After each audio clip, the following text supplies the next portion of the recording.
Hare Krishna Dandatnams. Uh, all of you are kindly requested to please get Srimad Bhagavatam Canto 3, Part 1. We are gonna read translation of Canto 3, Part 1. Because next two sessions Prabhuji will take and Prabhuji will join little late. So we were having two options. We can start presentations or we can read the Canto 3, Part 1, Chapter 1 translation. So I already talked to, okay, Hargis Anandila Mataji. Yes. Mataji, what do you suggest? Should we start with the presentations? Prabhuji will join little late. He's in marriage ceremony. So he would join little late, or so what do you suggest? Should we start the presentation, or can we start? Can we read translation of chapter 1 of Canto 3? I think we can read translations because I think it will be better if he's there for presentation. So yeah, then he can add his points because translation is just reading. So it will be easier. Yes, Mataji. Thank you so much. So, I request all the devotees to please get we will start by 7:06. So in 5 minutes, I request all of the devotees to please get Canto 3 handy. So we will start reading translations. Thank you.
I guess Anandila Madji, can we please start?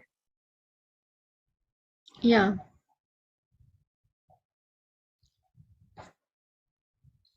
Okay. Chapter 1, Canto 3, Text 1. Questions by Vidura. Text 1. Shukadeva Goswami said, after renouncing his prosperous home and entering the forest, King Vidura, the great devotee, asked this question of His Grace Maitreya Rishi.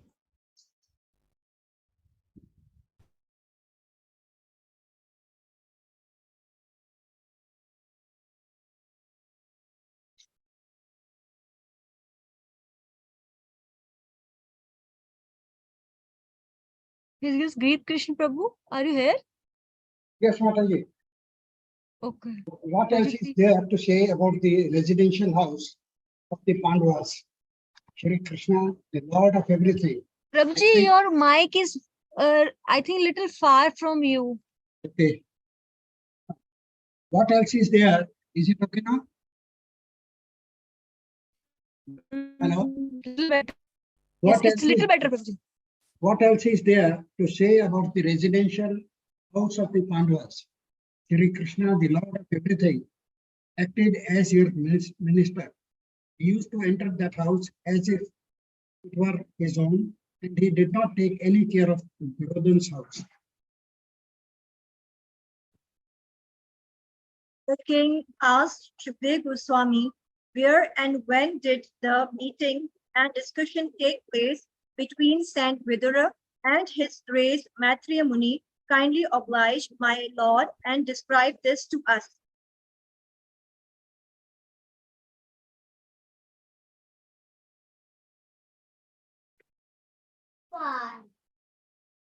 Saint Vidura was a great and pure devotee of the Lord, and therefore his questions to His Grace Rishi Maitreya must have been very purposeful on the highest level and approved by learned circles.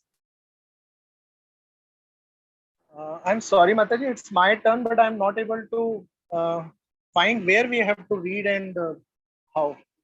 That I read my 315, Prabhuji. I read my book. Canto 3, Chapter 1, Verse 5. Canto 3. Yes, Prabhuji. Okay, Canto 3 has started. Bharilila Prabhu is a little late. He's somewhere, Okay. so we are just going through the purports till the time he joins.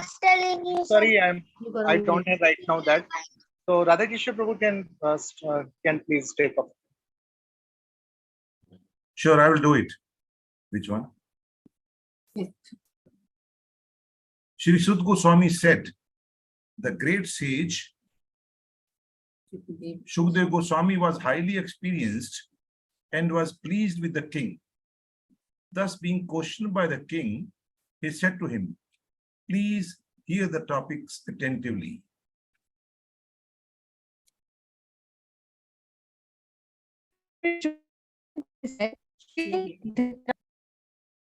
Under the influence of Inka's desires to nourish his dishonest sons and set fire to the liquor house to burn his father's nephews, the Pandavas.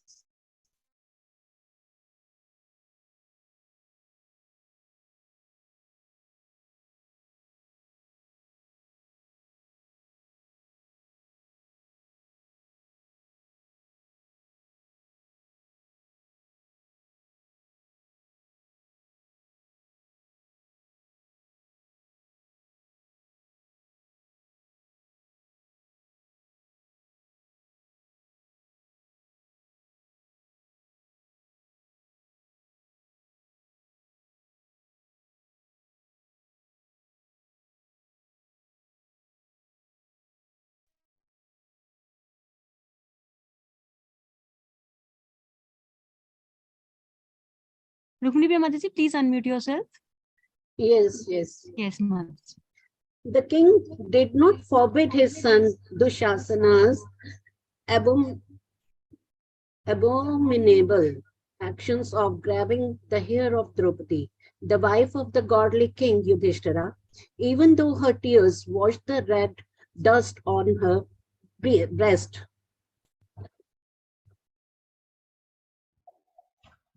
Yudhishthira, who was born without any enemy, was unfairly defeated in gambling. But because he had taken the vow of truthfulness, he went off to the forest.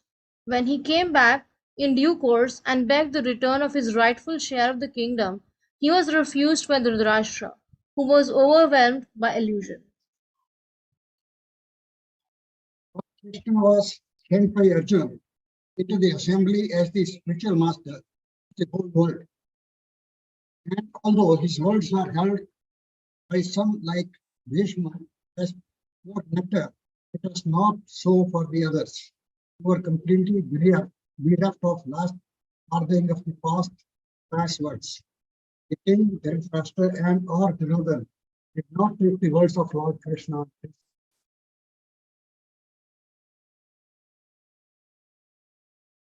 Then, when Vidura was invited by his elder brother Dhritarashtra for consultation, he entered the house and gave instructions exactly to the point. His advice for ministers of state. Vidura said, "You must now return the legitimate share to Yudhishthir, who has no enemies and who has been forbearing through untold sufferings due to your offenses. He is waiting with his younger brothers, among whom is the revengeful Bhima, breathing heavily like a snake. Surely you are afraid of him." Lord Krishna, the personality of Godhead, has accepted the sons of Pritha as his kinsman, and all the kings of the world are with Lord Shri Krishna. He is present in his home with all his family members, the kings and princes of the Yadu dynasty, who have conquered an unlimited number of rulers, and he is their Lord.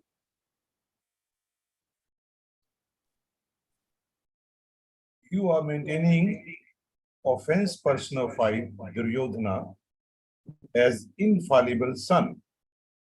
But he is envious of Lord Krishna. And because you are thus maintaining a known devotee of Krishna, you are devoid of all auspicious qualities. Relieve yourself of this ill fortune as soon as possible and do good to the whole family.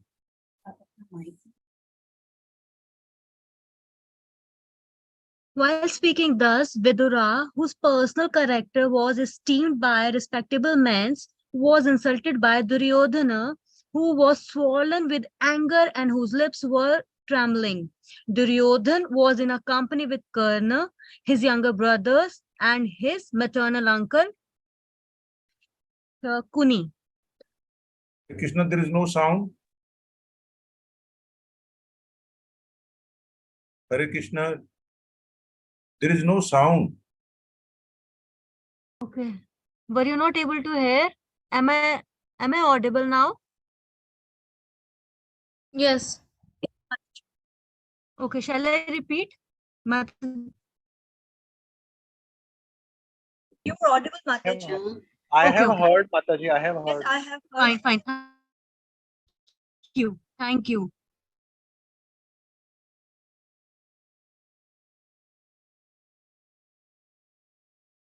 मैं क्या ना बात करता हूँ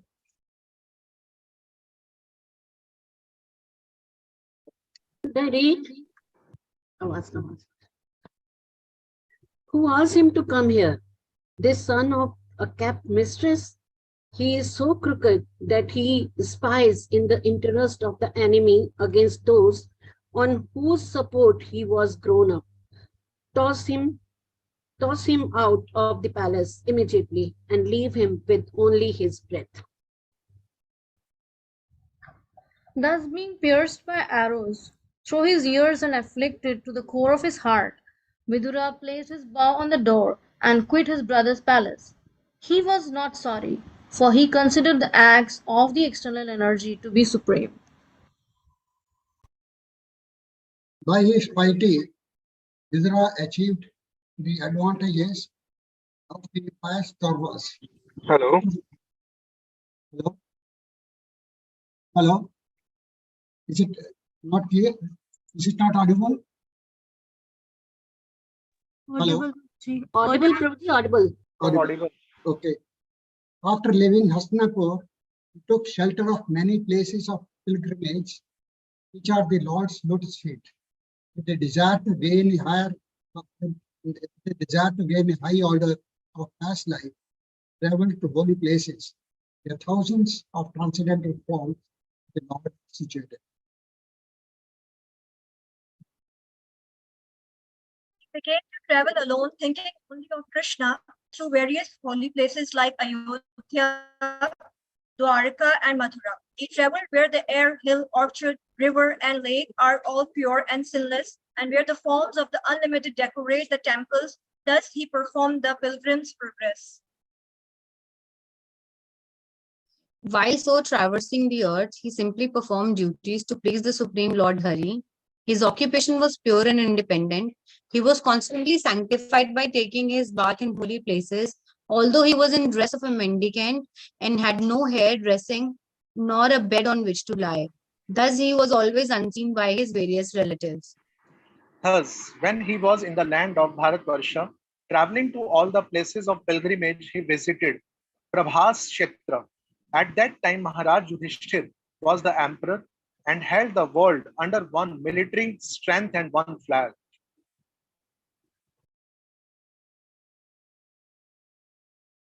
At the place of pilgrimage at Prabhas, it came to his knowledge that all his relatives had died due to violent passion. Just as an entire forest burns due to fire produced by the friction of the bamboos, after this he proceeded west, where the river Saraswati flows.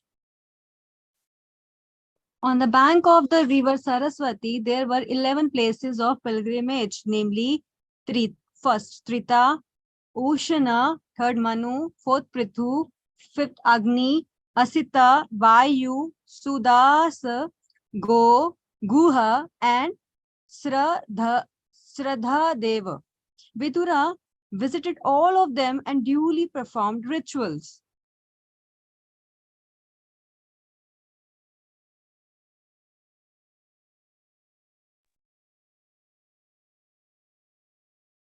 There were also many other temples of various forms of the Supreme Personality of Godhead Vishnu, established by great sages and demigods. These temples were marked with the chief emblems of the Lord, and they reminded one always of the original personality of Godhead, Lord Krishna. मेरा वो भी नहीं दिख रहा. Thereafter, he passed through very wealthy provinces like Surat, Sauvira, and Matsya, and through western India, known as Kurujangala. At last, he reached the bank of the Yamuna, where he happened to meet Uddhava, the great devotee of Lord Krishna. Then, due to his great love and feeling, Vidura embraced him. He was a constant companion of Lord Krishna, and probably a great student of Brihaspati. Vidura then asked him for news of the family of Lord Krishna, the personality of God.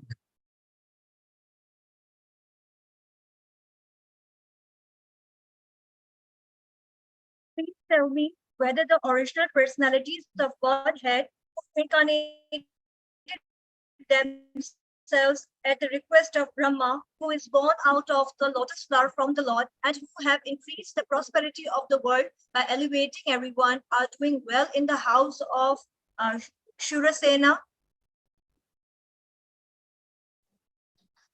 Please tell me whether the best friend of the Kurus, our brother-in-law Vasudev, is doing well. He is very munificent. He is like a father to his sisters, and he is always pleasing to his wives. O Uddhava, please tell me how is Pradyumna, the commander-in-chief of the Yadus, who was Cupid in a former life. Rukmini bore him as her son from Lord Krishna by the grace of Brahmanas, whom she pleased.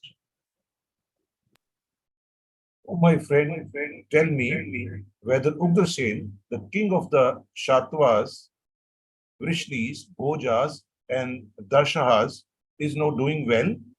He went far away from his kingdom, leaving aside all hopes of his royal throne. But Lord Krishna again installed him. O gentle one, does Samba fare well? He exactly resembles the son of personality of Godhead.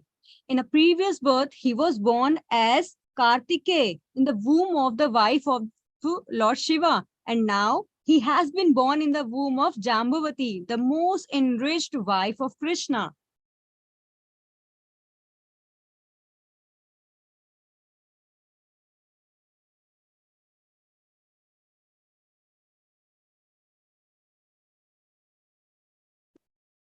Oh, Uddhava, does Yayudhana fare well? He learned the intricacies of the military art from Arjuna and attained the transcendental destination, which is very difficult to reach even for great renouncers. Please tell me whether Akrura, the son of Shvalbhaka, is doing well. He is a faultless soul surrendered unto the personality of Godhead. He once lost his mental equilibrium due to his ecstasy of transcendental love and fell down on the dust of a road which was marked with the footprints of Lord Krishna.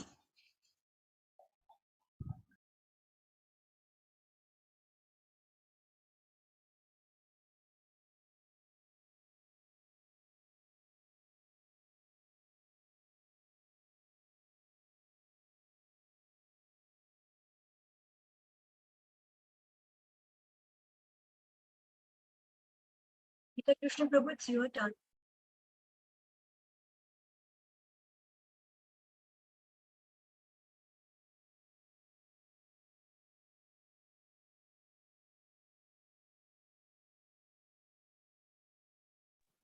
I think he is not there. As the Vedas are the reservoir of sacrificial purposes, so the daughter of King Devaka Bhoja conceived the Supreme Personality of Godhead in her womb, as did the mother of the demigods. Is she, Devaki, doing well?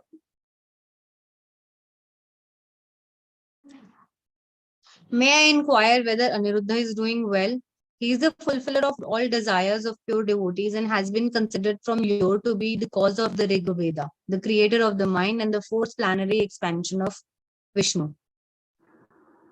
O sober one, others such as Hridika, Charudeshna, Gada, and the son of Satyabhama, who accept Lord Shri Krishna as the soul of the self and thus follow his path without deviation, are they well?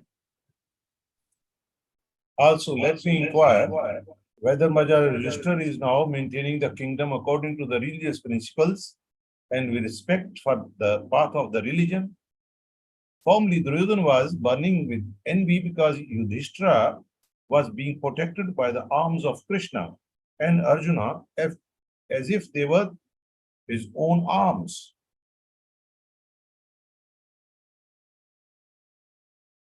Please tell me whether the unconquerable Bhima, who is like a cobra, has released his long cherished anger upon the sinners? The field of battle could not tolerate even the wonderful playing of his club when he stepped on the path.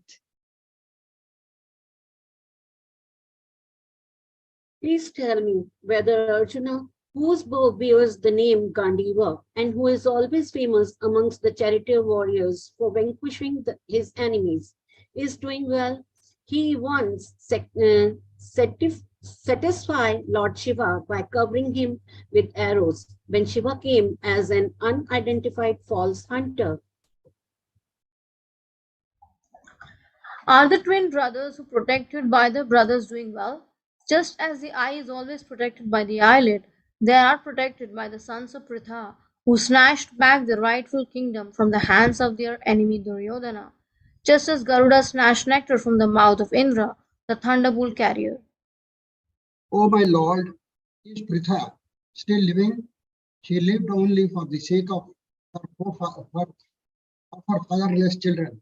Otherwise, it was impossible for her to live without King Pandu, who was the greatest commander and who alone conquered the four directions simply with the help of a second bow.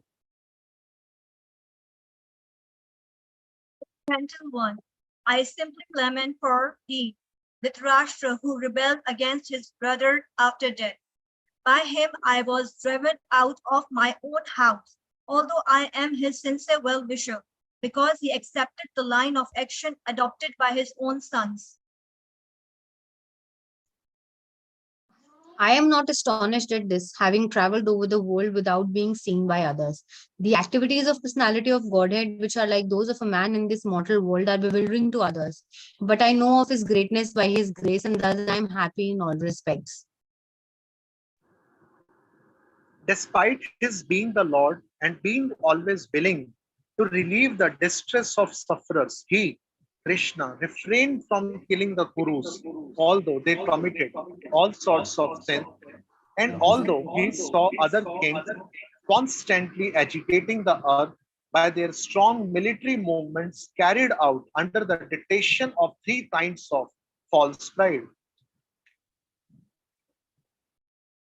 The appearance of the Lord is manifested for the annihilation of the upstarts.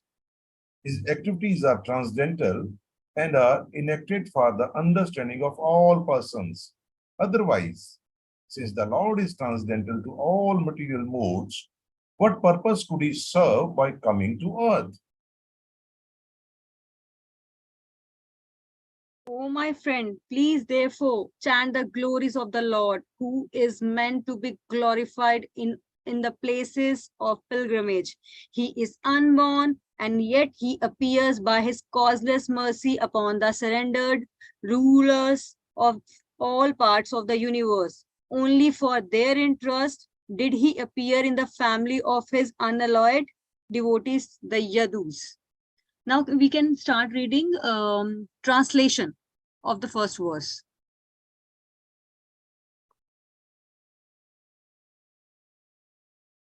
We did read translations, Mataji. Oh, I'm so sorry, purports. I'm so sorry, purport. Okay.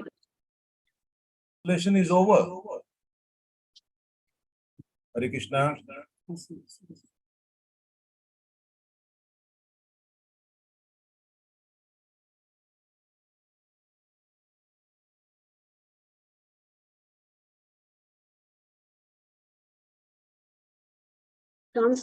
Purport second.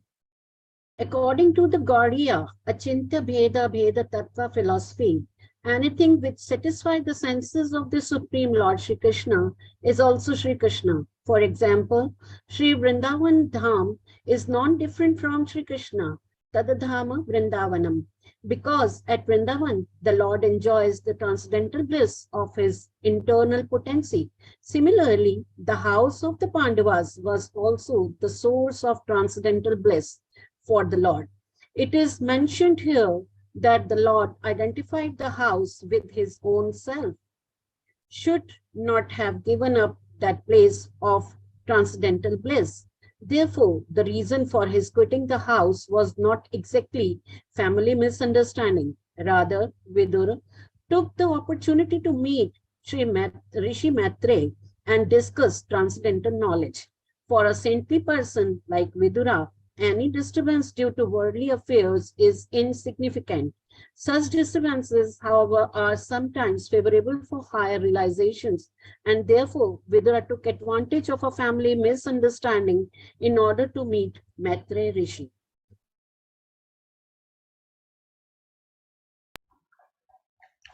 Justice Shonaka Rishi inquired of Sutta Goswami, and Sutta Goswami replied. So Srila Shukadeva Goswami replied to King Parikshit's inquiries. The king was very anxious to understand the meaningful discussion that took place between the two great souls.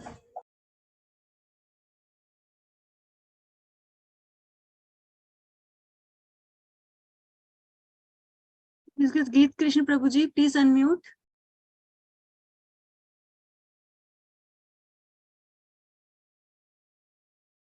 Questions and answers among different classes of men have different value.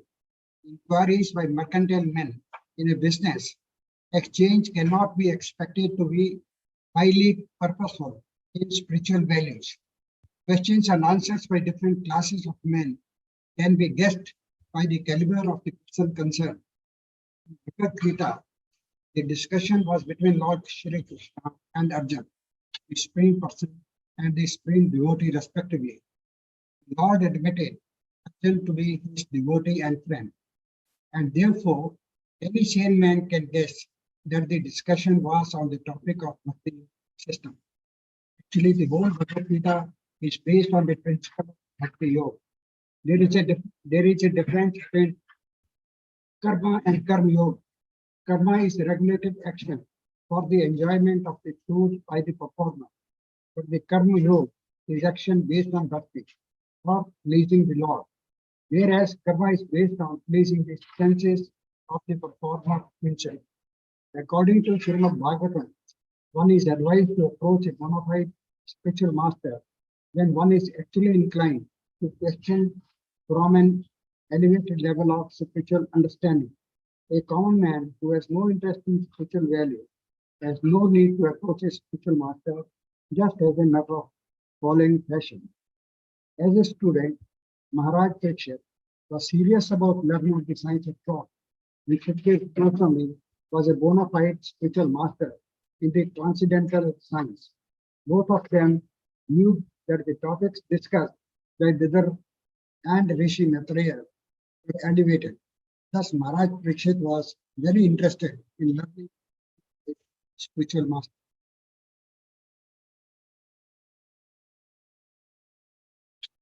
Text 6 purport.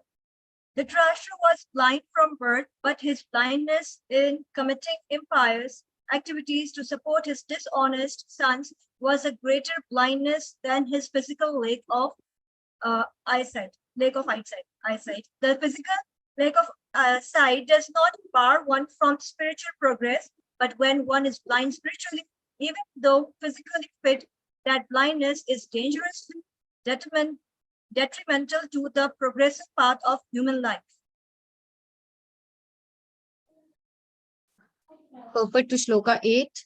Maharaj Yudhishthira was the rightful heir to his father's kingdom, but just to favor his own sons headed by Duryodhan, Dhritarashtra, Maharaj Yudhishthira's uncle adopted various unfair means to cheat his nephews out of their rightful share of the kingdom. At last, the Pandavas demanded only 5 villages, one for each of the 5 brothers, but that was also refused by the usurpers. This incident led to the war of Kurukshetra. The battle of Kurukshetra, therefore, was induced by the Kurus and not the Pandavas. As Kshatriyas, the proper livelihood of Pandavas was only to rule and not to accept any other occupation. A Brahmana, Kshatriya, or Vaishya will not accept employment for his livelihood under any circumstances. Text number 9, purport. Lord Krishna, who is the spiritual master of the entire universe, accepted the duty of a messenger and deputed by Arjuna, went to the assembly of King Dhritarashtra on a peace mission. Krishna is everyone's Lord, yet because he was the transcendental friend of Arjuna, he gladly accepted the role of messenger, exactly like an ordinary friend. That is the beauty of the Lord's behavior with his pure devotees. He reached the assembly and spoke about peace, and the message was relished by Bhishma and other great leaders because it was spoken by the Lord himself. But due to the exhaustion of the pious results of their past deeds, Duryodhana or his father Dhritarashtra did not take the message very seriously. That is the way of the persons who have no credit of pious deeds. By past pious deeds, one may become the king of a country, but because the results of the pious acts of Duryodhana and the company were dwindling, it became evident from their actions that they were sure to lose the kingdom to the Pandavas. The message of Godhead is always like nectar to the devotees, but it is just the opposite to the non-devotees. Sugar candy is always sweet to a healthy man, but it tastes very bitter to persons suffering from jaundice. 10. Political suggestions by Vidura are known as expert, just as in modern times, Pandit Chanakya is considered the authority in good counsel in both political and moral instructions.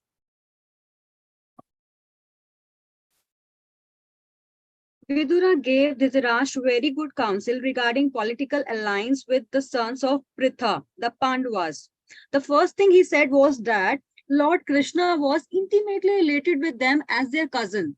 Because Lord Krishna is the supreme personality of Godhead, He is worshipable by all Brahmanas and demigods who are the controllers of the universal affairs.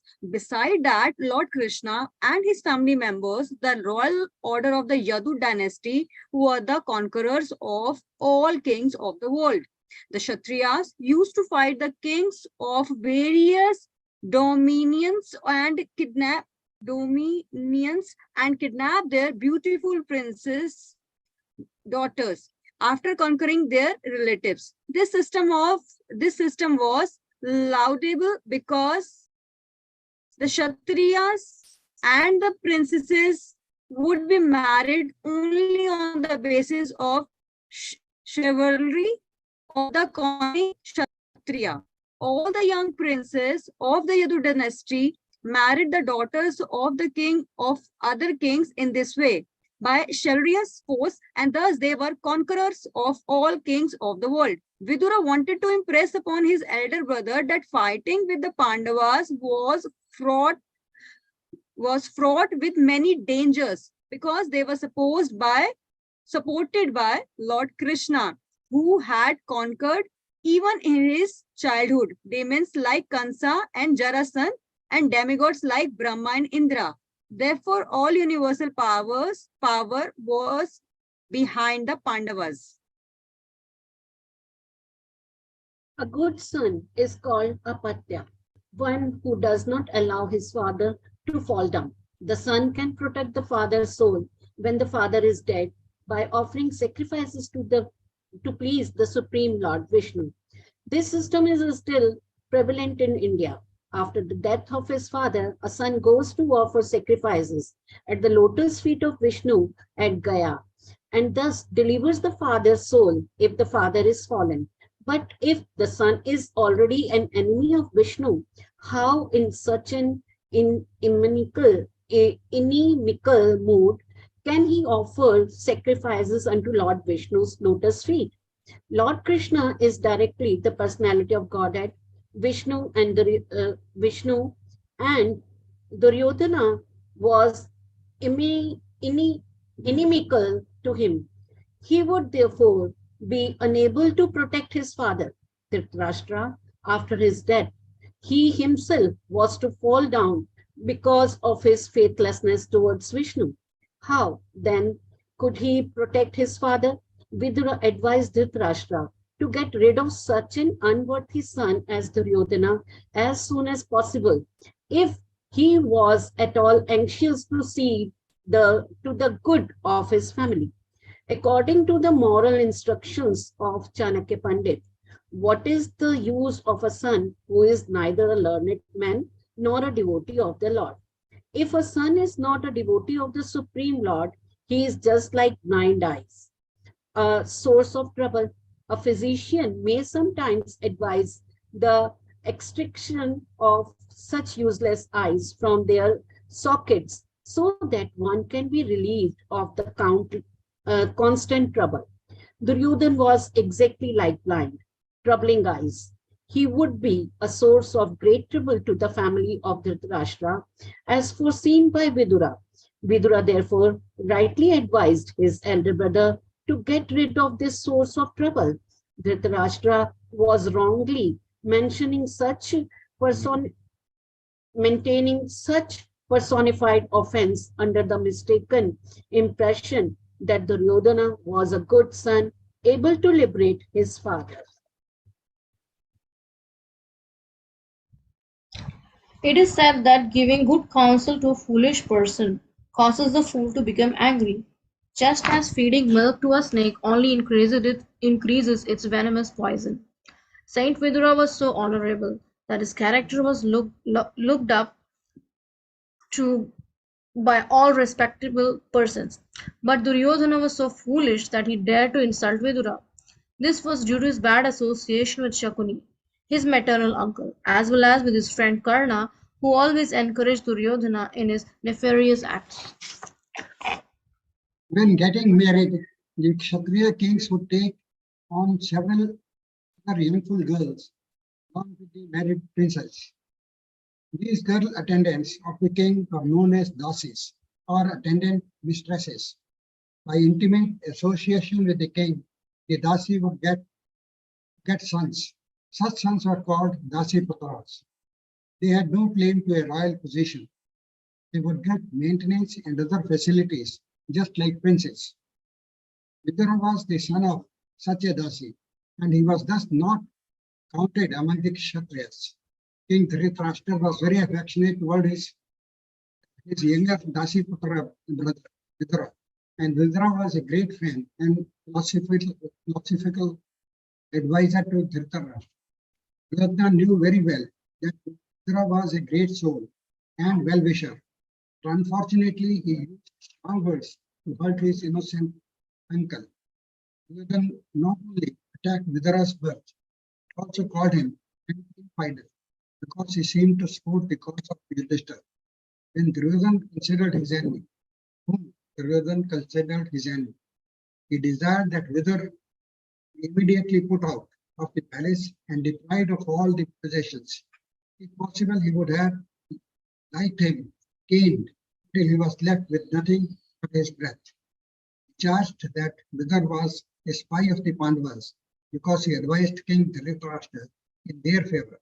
Such is the situation of palace life and the intricacies of diplomacy that even a faultless person like Vidura could be charged with something abominable and punished. Vidura was struck with wonder at such unexpected behavior from his nephew Duryodhana, and therefore, and before anything actually happened, he decided to leave the palace for good.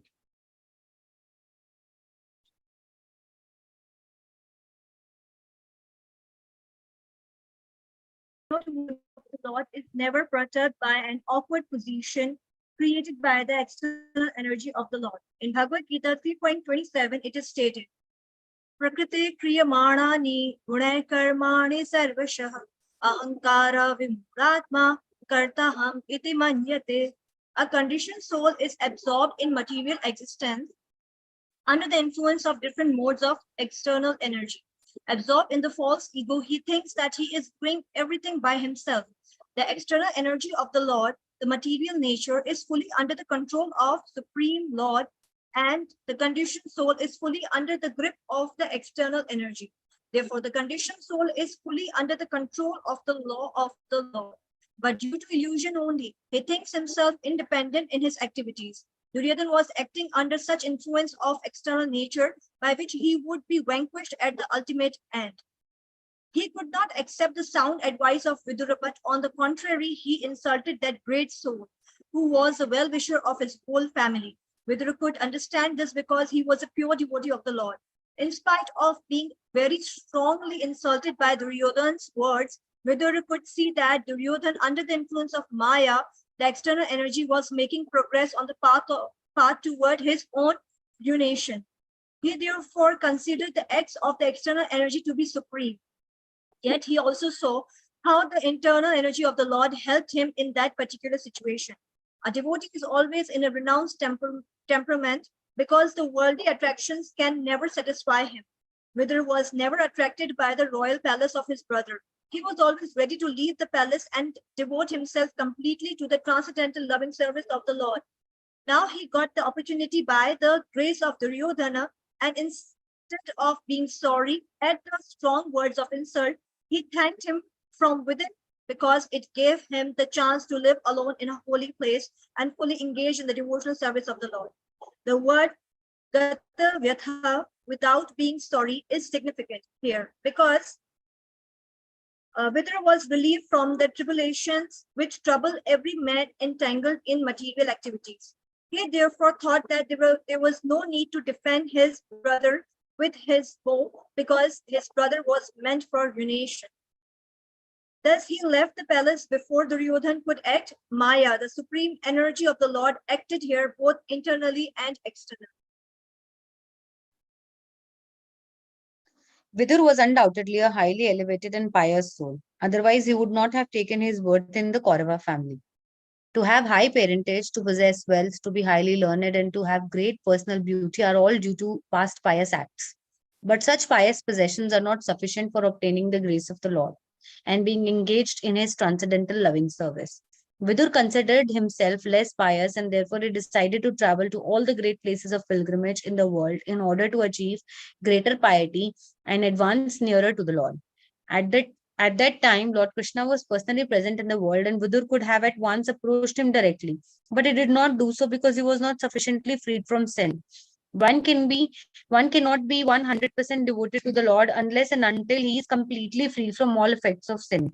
Vidur was conscious that by the association of the diplomatic Dhritarashtra and Duryodhan, he had lost his piety and was therefore not fit to associate at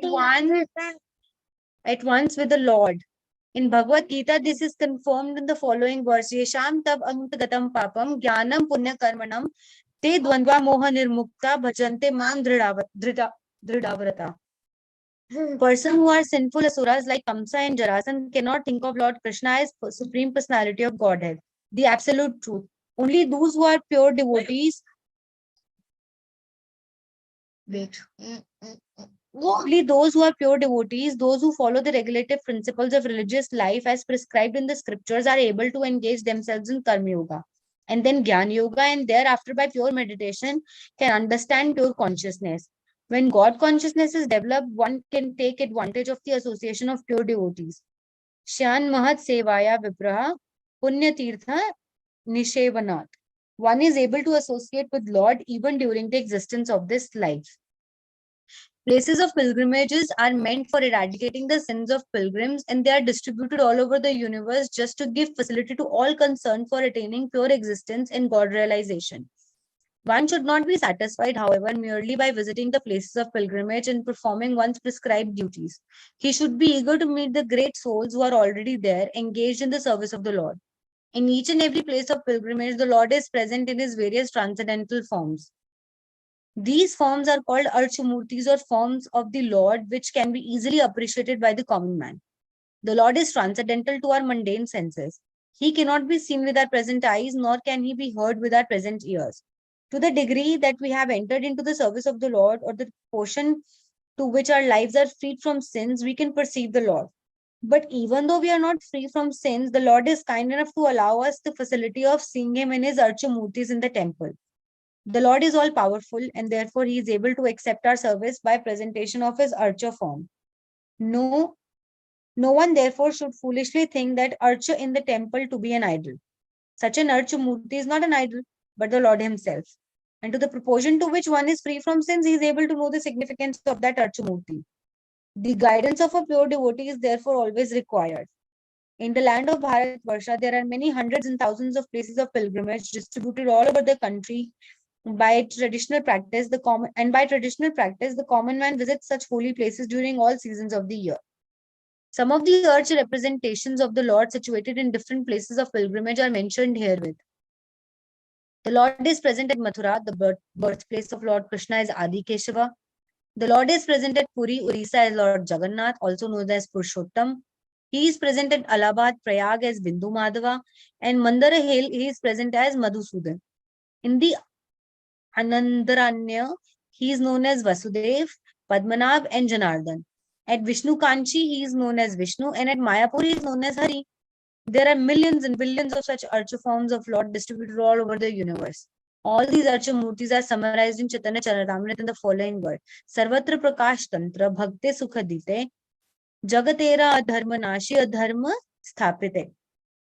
The Lord has so distributed himself all over the universe just to give pleasure to the devotees, to give common man facility to eradicate his sins and to establish religious principles in the world.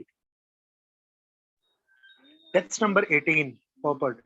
These archa forms of the Lord may be considered idols by the atheists, but that doesn't matter for persons like Vidura or his many other servants. The forms of the Lord are mentioned here as Anantalinga. Such forms of the Lord have unlimited potency, the same as that of the Lord himself.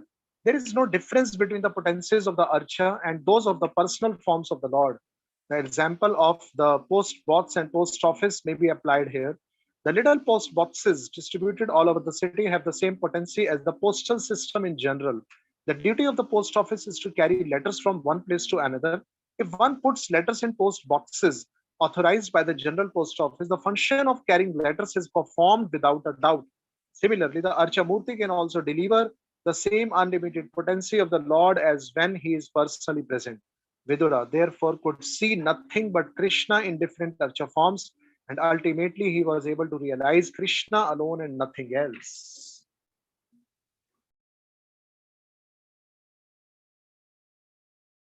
"19. The first and foremost duty of a pilgrim is to satisfy the Supreme Lord Hari. While traveling as a pilgrim, one should not be worried about pleasing society. There is no need to depend on the social formalities or occupational dress. One should remain always absorbed in the function of pleasing the Lord. Thus, sanctified by the thoughts and action, one is able to realize the Supreme Lord by the process of pilgrim's journey.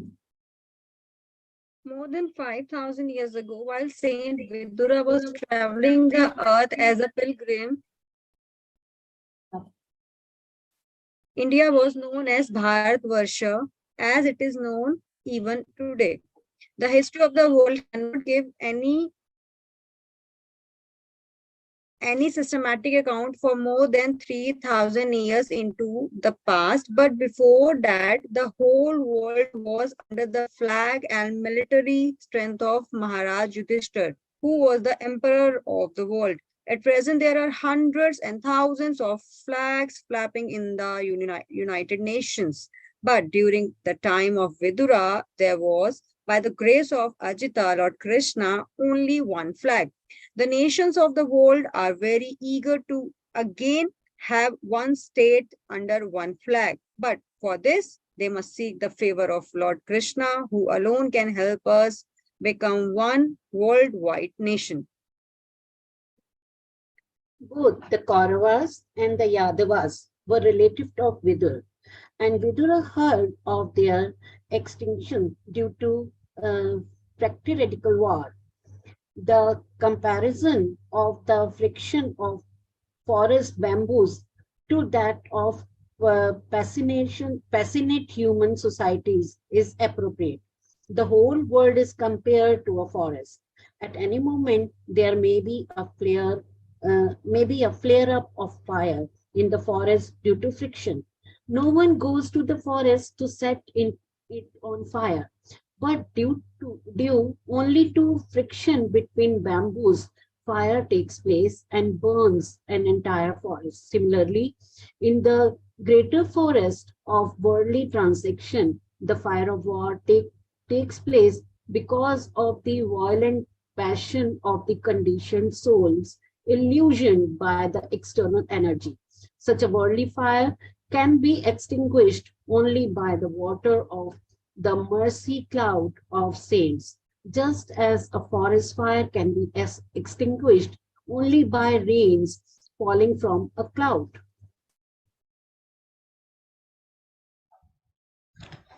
Purport 23.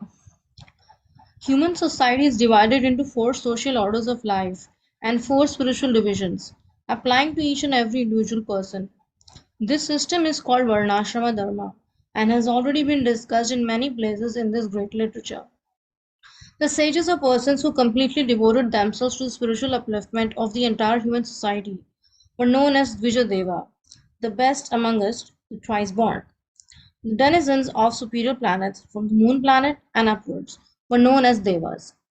Both the Dvijadevas and the Devas always established temples of Lord Vishnu in his various forms, such as Govinda, Madhusudana, Narasimha, Madhava, Keshava, Narayana, Padmanabha, Parthasarthi, and many others. The Lord expands himself in the innumerable forms, but all of them are non-different from one another. Lord Vishnu has four hands, and each hand holds a particular item, either a conch shell, wheel, club, or a lotus flower. Of these 4 emblems, the chakra or the wheel is the chief. Lord Krishna, being the original Vishnu form, has only one emblem, namely the wheel, and therefore he is sometimes called the Chakri. The Lord's chakra is a symbol of the power by which the Lord controls the whole manifestation. The tops of Vishnu temples are marked with the symbol of the wheel, so that people may have a chance to see the symbol from a very long distance and at once remember Lord Krishna. The purpose of building very high temples is to give people a chance to see them from a distant place. This system is carried on in India whenever a new temple is constructed. and it appears that it is coming down from a time before recorded history. The foolish propaganda by atheists that temples were constructed only in later days is refuted here because Vidura visited these temples at least 5,000 years ago, and the temples of Vishnu are in existence long before Vidura visited them. The great sages and demigods never established statues of men or demigods, but they established temples of Vishnu for the benefit of common man, to raise them to the platform of God consciousness.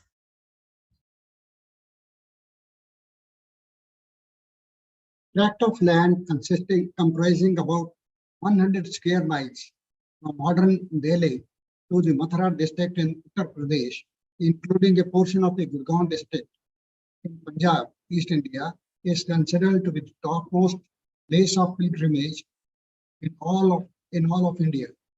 This land is sacred because Lord Krishna traveled through it many times. From the very beginning of his appearance, he was at Mathura of his maternal uncle, and he was reared by his father, by his foster father, Maharaj Nanda at Vrindavan. There are still many devotees of the Lord lingering there in ecstasy, in search of Krishna and his childhood associates, the gopis. It is not that such devotees meet Krishna face to face in that tract of land, but the devotees eagerly searching after Krishna is as good as he's seeing him personally. How this is so cannot be explained. But it is factually realized by those pure devotees of the Lord. Philosophically, one can understand how Krishna and his remembrance are on the absolute plane, and that the very idea of searching for him at Vrindavan, pure God consciousness, gives more pleasure to the devotee than seeing him face to face. Such devotees of Lord see him face to face and at every moment, as confirmed in Samhita 5.3. Brimanjana Shurita Bhakti Vilochana Shanta Saidev Hirdeshu Vilupyanti Yam Shyam Sundar Achintya Gunan Swarupam Nindamari Purusham Taham. Those who are in ecstasy of love with the supreme personality of Godhead, Shyam Sundar Krishna, see him always in their hearts. Love and devotional service rendered to God. Both Vidura and Uddhav were such elevated devotees, and therefore they both came to the bank of Yamuna and met each other.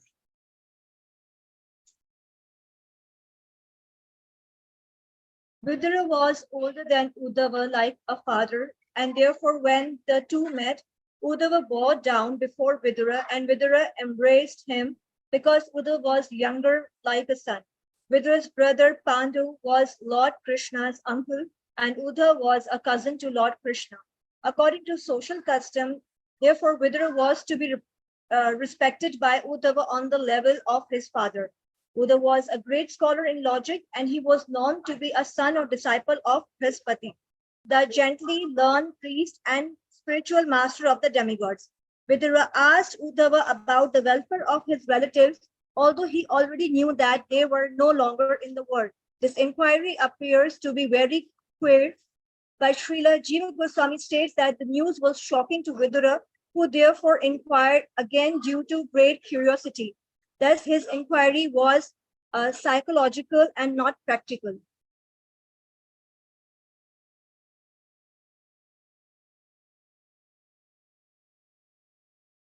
Lord Krishna and Balaram are not two different personalities of Godhead. God is one without a second, but he expands himself in many forms without their being separate from one another. They are all planary expansions. The immediate expansion of Lord Krishna is Baladev, and Brahma, born from the lotus flower from Garbhodakshai Vishnu, is an expansion of Baladev. This indicates that Krishna and Baladev are not subject to regulations of the universe.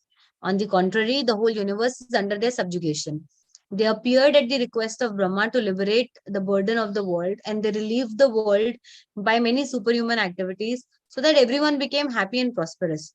Without the grace of Lord, no one can become happy and prosperous, because the happiness of the family of the Lord's devotees depends upon the happiness of the Lord. Vidur first of all inquired about the well-being of the Lord. Text 27, purpose. Lord Krishna's father Vasudeva had 16 wives, and one of them named Pauravi or Rohini, the mother of Baldeva, was the sister of Vidura. Vasudev therefore was the husband of Vidura's sister, and thus they were brothers-in-law. Vasudev's sister Kunti was the wife of Pandu, Vidura's elder brother, and in that sense also, Vasudev was brother-in-law to Vidura. Kunti was younger than Vasudeva, and it was the duty of the elder brother to treat younger sisters as daughters. Whenever anything was needed by Kunti, it was munificently delivered by Vasudeva due to his great love for his younger sister. Vasudeva never dissatisfied his wives, and at the same time, he supplied the objects desired by his sister. He had special attention for Kunti because she became a widow at an early age. While inquiring about Vasudeva's welfare, Vidura remembered all about him and the family relationship.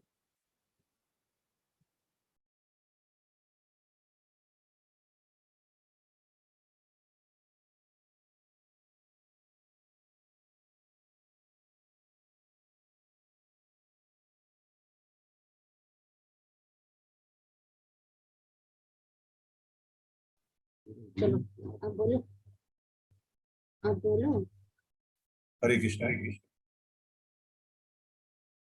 कितना number है? ये According to Srila G. Goswami, Sumara, Cupid or Kamdeva is one of the eternal associates of Lord Krishna. G. Goswami has explained this very elaborately in his treatise Krishna Sandarbha. Lord Shiva, one of the three qualitative incarnations of the personality of Godhead, is the plenary expansion of the Lord.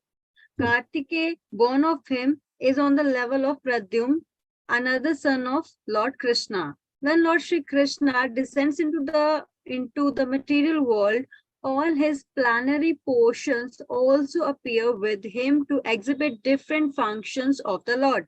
But for the pastimes at Vrindavan, all functions are performed by the Lord's different plenary expansions. Vasudeva is a plenary expansion of Narayana. When the Lord appeared as Vasudeva before Devaki and Vasudeva, he appeared in his capacity as Narayana. Similarly, all the demigods of the heavenly kingdom appeared as associates of the Lord in the form of Pradyumna, Samba, Uddhava, etc. It is learned here that Kamadeva appeared as Pradyumna, Kartikeya as Samba, and one of the Vasus as Uddhava.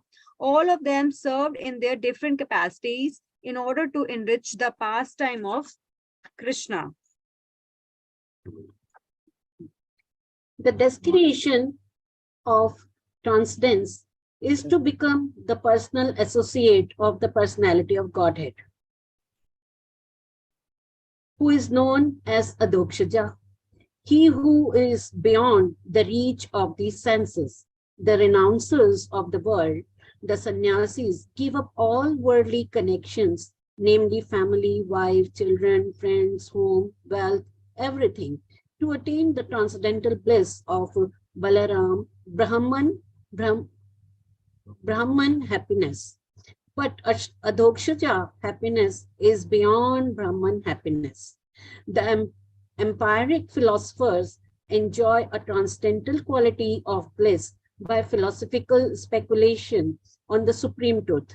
But beyond that pleasure is the pleasure enjoyed by Brahman in his eternal form of the personality of Godhead. Brahman bliss is enjoyed by living entities after liberation from material bondage.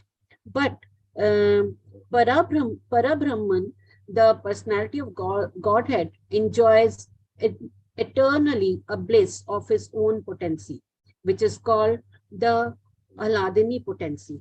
The empiric philosopher who studied Brahman by negation of the external features has not yet learned the quality of the Ahladini potency of Brahman. Out of many potencies of the omnipotent, there are three features of his internal potency, namely Samvit, Sandhini, and Ahladini. And in spite of their strict adherence of the principles of Yama, Niyam, Asan, Dhyan, dharana, and pranayam, the great yogis and jnanis are unable to enter into the internal potency of the Lord. His internal potency is, however, easily realized by the devotees of the Lord by dint of devotional service. Yayudhana achieved this stage of life, just as he achieved expert knowledge in military science from Arjuna. Thus, his life was successful to the fullest extent from both the material and spiritual angles of vision. That is the way of devotional service to the Lord. Hare Krishna, Prabhuji, please accept our humble obeisances. Hare Krishna. Okay, so the teams are ready. We can start the presentation.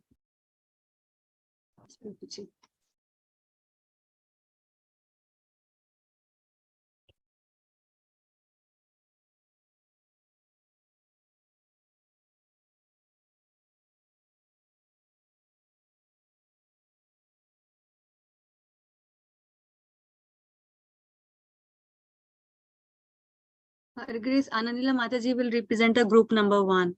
Okay, good. First 8 verses.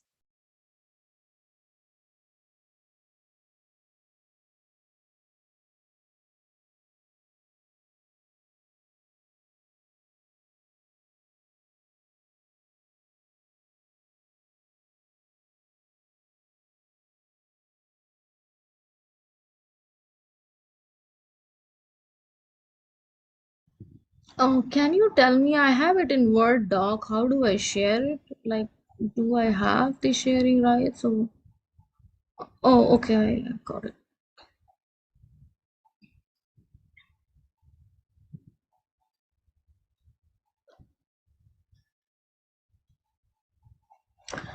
Okay, so I compiled it in Word doc. It's not a PowerPoint. It's a busy weekday and I had no time to do PowerPoint. Okay, so this Canto 2, Chapter 10, as the name says, it is titled as Bhagavatam is the answer to all questions. And this chapter basically is telling about the 10 characteristics of a Purana. And as we know, Bhagavatam is the Mahapurana. And what a Purana must have these 10 aspects. These 10 topics that one must have, and that all those 10 topics are there in Srimad Bhagavatam. So verse 1 and 2 didn't had any purpose, it was just the translations. So there are 10 topics of Bhagavatam, and the highest is the 10th topic that is called as Ashraya. And the 10 topics titles are Sarga, Creation, Visarga, Sthanam, Poshanam, Utaya, Manvantara, Ishanukata, Nirodha, Mukti, Ashraya. And verses from 1 to 8, they briefly describe what is that all about. And it is also said, it says in translation of verse 2 that great devotees describe the other 9 topics of scriptures and stories to impart the highest knowledge of the 10th topic, that is Ashraya. It's something like, I understood it this as, when we tell a story, usually the story has a moral to it. So these all 9 cantos could be seen as the stories, and the moral to that is the highest topic of the shelter, that is Lord Krishna, the Supreme Personality of Godhead. Verse 3, it talks about Sarga and Visarga, primary creation and secondary creation. And the primary creation is those 16 items of matter, namely fire, water, air, land, air, sky, sound, form, taste, smell, touch, ears, eyes, nose, tongue, skin. That all are 15, and the mind, when added, that becomes 16, and that is known as the Sarga. And here it says, from the purport, the subsequent creation is a result of the reactions of the above mentioned 16 energies of the first Purusha, the Mahavishnu, who is the incarnation of Govinda. And again, it goes on, the purport, Srila Prabhupada says, from Vedic reference, it is concluded that the origin of all energies, namely internal, external, marginal, that is the Supreme Personality of Godhead. And It says the Vedic conclusion is transcendental light, whereas the non-Vedic conclusion is material darkness. And it also explains about what is internal potency, that one which is identical with the Lord, and the external is enlivened, and how the marginal potency comes when it via the marginal energy, parts and parcel of the internal potency, but then we come in contact with the external potency, and that's why we are called the marginal potency. Thus, the original creation is directly from the Supreme Personality of Godhead, and like all those 16 items, and then the secondary creation, that result of the original ingredients, and that is done by Brahma. So that was verse 3, Sarga and Visarga. And then verse 4, it talks about 4 points: Sthanam, right situation for living entities; Poshanam, maintenance; Manvantara, ring of Manus; Uti, impetus for activity.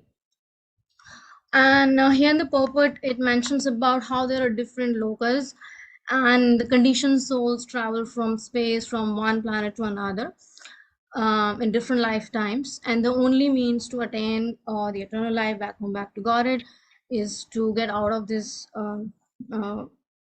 this entanglement. And this is happening because we are forgetting a relationship with the Lord, who is the Lord of the Vaikuntha, and that's situated on the top planet. And we should not plan our life to be always in the material world and being engaged here, so forgetting that we have to go back to Godhead. And the other point was Manus, about Manus. Manu in different ages, they came and they gave good guidance. It's like Manu Samhita is like the law book for the mankind, so it gives us how to lead a life. And thus creation is not false, but it's temporary manifestation, just to give a chance for the conditioned souls to go back to Godhead. So this manifestation is an opportunity for the conditioned souls to take to the what is to say, the highest goal of life, that is back to Godhead. And when we have such regulated path is accepted, the Lord gives all protection to his devotees and his causeless mercy. That's how is the maintenance, it says. And this sadharma, the duty performed for going back to Godhead, that is only pious activity here, it says, that could be done, and others are not. It is for this reason that the Lord advises in Bhagavad Gita that one give up all the so-called religious activities and completely engaged in the devotional service, so that one can be situated in Sadharma, in the right direction of life. And like this part, herein lies the intelligence of human life, and one should desire to perform the activities of life in such a way. And the group members contributed by saying that ISKCON is giving this opportunity as a preaching application, that as we read through in the purport, that we are entangled and in different planetary systems, we are going through each and every planet, and this material world is given as an opportunity to get back home. And in the Kali Yuga, and the mission of Krishna consciousness is to hear about Krishna and thus being liberated from the material bondage. Krishna consciousness movement is therefore trying to train qualified people to train them and take advantage of this movement and thus be relieved of the threefold miseries. And Krishna consciousness is so potent that it gives full satisfaction. They are no longer interested in material sense gratification, and we can see that many devotees who have joined the movement, including all of us sitting in this room today, we are actually trying to get to that goal. Verse 5, that's Ishanu Katha, signs of God, incarnations of Supreme Lord and his activities together with his great devotees. Whenever Lord descends, he always comes with associates.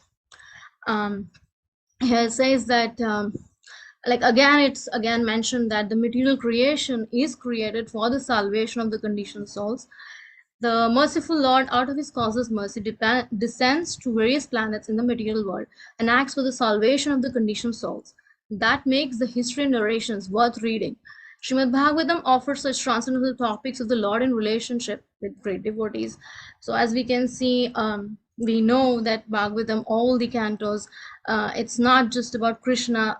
Basically, it's all about his devotees' stories and narration, how the Lord interacted with all his devotees, and that actually signifies more of the qualities of the Lord, how he reciprocated with so many numerous of his devotees, that we can read through all the 12 cantos of the Bhagavatam. Preaching application, one member shared that compassion is supreme being, driven by his boundless compassion, descends to different realms within the material universe and engages in activities for the deliverance of the souls trapped in conditioned existence. This gives rise to captivating narratives and accounts that are truly worth exploring. And Srimad Bhagavatam presents such divine subjects, highlighting the Lord's interactions with his ardent followers. And we can see, like, Prabhupada instituted that read a daily study of Bhagavatam as a part of the morning program, as a regular sadhana. So that will give us all these explanations and clear up all of our doubts of why we are doing what we are doing. Verse number 6 talks about Nirodha, winding up, and Mukti, liberation. There are, and the purport, it speaks about where Prabhupada says that there are two kinds of human being. One is liberated and non-liberated. And conditioned souls has two facilities provided by the Lord, that either he or she can do all the material stuff or try to come, be in spiritual mode and try to go back to God. After the conclusion of the cosmic manifestation, a majority of the conditioned souls, they merge into the existence of the Supreme Lord, known as Mahavishnu, who reclines in the state of mystical slumber, only to be recreated in the subsequent creation. However, there are certain conditioned souls who, by faithfully following the transcendental sound vibrations, after that they merge into the Mahavishnu present in the Vedic scriptures, they can return to the spiritual realm. There is a chance, and they can achieve their spiritual forms. And these enlightened souls transcend their temporary material bodies, both gross and subtle, and attain their true spiritual nature. So again, the conditioned souls are given a chance to revive their original status of life with the help of the revealed scriptures. So Bhagavatam helps us to revive our original status, establish that lost relationship with the Lord. And reading or hearing such transcendental literatures helps one become liberated even in the conditioned state of material existence. All the Vedic literatures aim at devotional service to the personality of Godhead. And as soon as one is fixed upon this point, he at once becomes liberated from conditioned life. The Vedic hymns inform everyone about the supreme source of all pleasure. The unlimited fountainhead of all pleasure is the personality of Godhead. And one who is fortunate enough to get this information through transcendental literatures like Srimad Bhagavatam becomes permanently liberated to occupy his proper place in the kingdom of God. So like this, where it says, this verse 6 about mukti, so what's liberation is going to the proper place of the kingdom of God. And the 7th verse is Ashraya, the supreme shelter. There in the purport, it says the word iti used in the verse under discussion completes the synonyms and thus indicates Bhagavan. This will further be explained in later verses, but word Bhagavan ultimately means Lord Krishna, because Srimad Bhagavatam has already been accepted the supreme personality of God as Krishna, Krishna Su Bhagavan Swam in 1.3.28. And also it was very significant to read that Bhagavatam is the last word of the absolute truth as well. So it's there in the beginning and it's there in the end. And in the conclusion, Prabhupada gives a short synopsis in the purport of chapter 7 that what first canto is about. Basically, it's all telling about Krishna, how first canto, Prabhupada says that it's indicated in question and answer, where the sages of Naimisharanya, they ask question to Janaka Rishi. And second canto, where Krishna is in the whole is concentrated in Chatushloki, and also Brahma declares as Krishna as Bhagavan, where he says Ishvara Parama Krishna and Brahma Samhita. And third, fourth, fifth, sixth cantos, Lord Krishna is indicated, and in 8th canto, he's indicated in reference to Vaivasvata Mantra. and it's explained indirectly. And in the 9th canto, the same purport is there.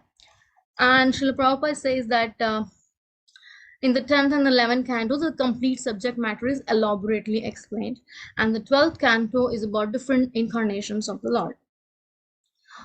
And it says that it's concluded by studying the complete Srimad Bhagavatam that Lord Shri Krishna is ultimate samam bonam, all the ultimate source of all energy. Verse 8, where it speaks about how Paramatma is the supreme shelter, and it speaks about the three aspects: Adhyatmic, Adidevik, Adibhautik. Adhyatmic is a controlled living entity, but who have subtle senses, and controller, the sense deities, and that which distinguish the gross sense in the body, and that's Adibhautik. Here in the purport, Prabhupada gives this shlok from Bhagavad Gita 1042, and he explains that these deities, Vishnu, Brahma, and Shiva, they're different manifestations of Paramatma feature of the Supreme Personality of Godhead, Sri Krishna. And each and every individual in the material world, like us, we are controlled by these higher demigods. Like we have our senses, but the senses are controlled by the superior controlling deities.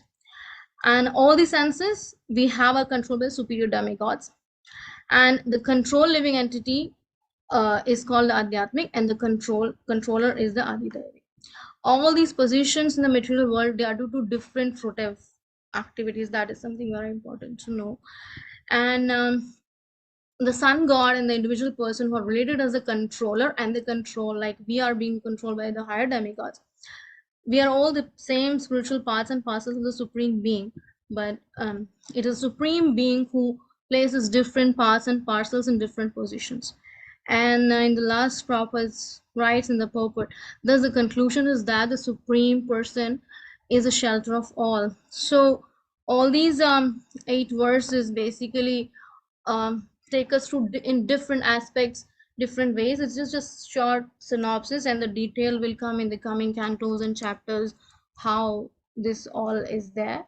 Like this was just a short synopsis that was given in the purpose by Srila Prabhupada, where it's just being said that Lord Krishna is the supreme. That's been established at different sections in different ways, and just to make it sure, emphasize the fact that the Supreme Personality of Godhead is Sri Krishna, and he is the supreme shelter. Okay, thank you, Mataji. Is there any questions or comments to Mataji or the group on the section which we covered?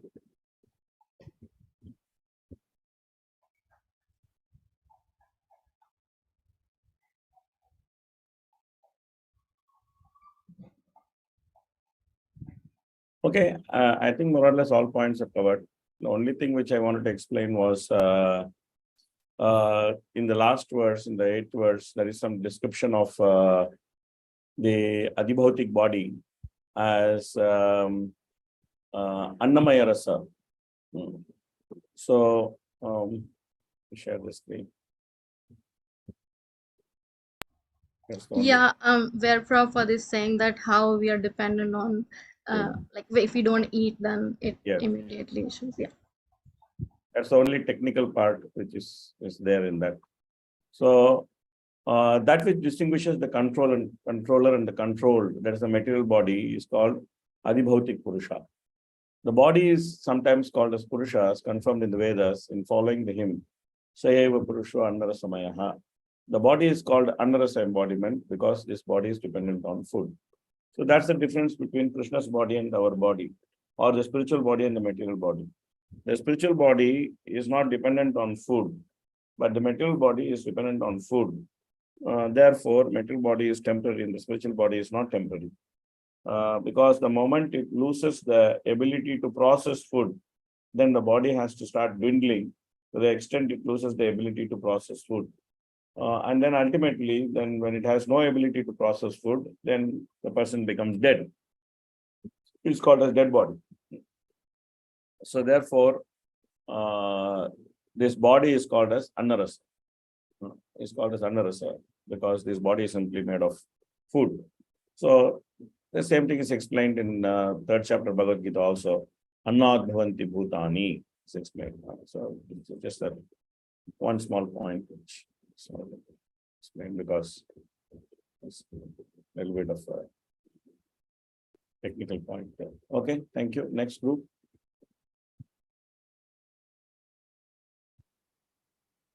Who is the next group? Hare Krishna Prabhu. Yes. Pranam. Pramada. Mataji, do I have the rights to share the presentation? Yes, Mataji, you have. Thank you.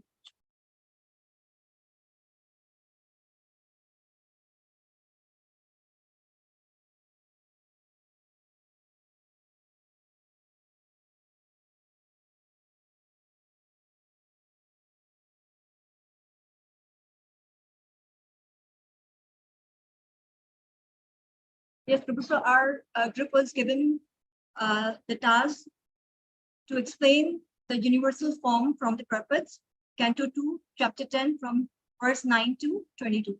And these are the participants of our group. And verse 9, this verse 9 explains about the three stages of different living entities which are interdependent. And in the absence of one, another is not understood. The spiritual soul possesses senses that are called adhyatmic, and the controlling deities of senses are called adidaivic. The material body is known as adibhautik. There are innumerable living entities, and one depends on the other in the relationship of the control and control. And the example is given, that is of sun, and our vision, our seeing is given here. The sight is, it depends on the sunlight, as sun controls the power of our vision. Without having eyes, the sunlight is useless, and without sunlight, the eyes are useless. None of them are independent. And for our understanding, there is an example that in a company, the boss depends on the employees for work, although they are controlled by him. And employees depend on the boss in terms of wages and salary. So this is just a personal example I have given. And the ultimate source of all the interdependence is the supreme truth, Paramatma. Or the Paramatma and Brahm are subordinate to Bhagavan. In Bhagavad Gita 15.18, Lord Sri Krishna says that he is Purushottam, the ultimate source and shelter of all entities, including the super soul and Brahm. The Lord, in his eternal blissful body of knowledge, is fully aware of all that happened in the past, that is going in present, and what will happen in the future. In Bhagavad Gita chapter 4, it is mentioned that the Lord even remembers when he taught Bhagavad Gita to the sun god some billions of years before. But persons with a poor fund of knowledge, the Muras, are unable to accept him as he is. So the essence of the verse is that the Paramatma is the ashraya of the soul and is superior to the Adhyatmic, Adidaivic, and Adibhautik. In the verse 10, it explains that how Garbhodakshay Vishnu comes from Mahavishnu. The Lord Sri Krishna and all his plenary expansions, plenary portions and extensions of plenary portions are not different from one another, and thus the supreme independence is in the is in each and every one of them. It also describes the independence of Purusha Avatar, personality of Godhead, even in the sphere of the material creation. Actually, the Supreme Lord is in the working of material nature, and these activities are also Lila, the transcendental pastimes of the Absolute Lord. These amazing energies and expansions of a Supreme Lord not only bewilder an ordinary man, but also scientists and materialists. Therefore, Sri Prabhupada says that one must read Bhagavatam from the very beginning, first canto. And Srila Vishwanath Chakravarti Thakur says that the pastimes of the Lord in Vrindavan, that is in Canto 10, are meant to be relished by advanced devotees of the Lord.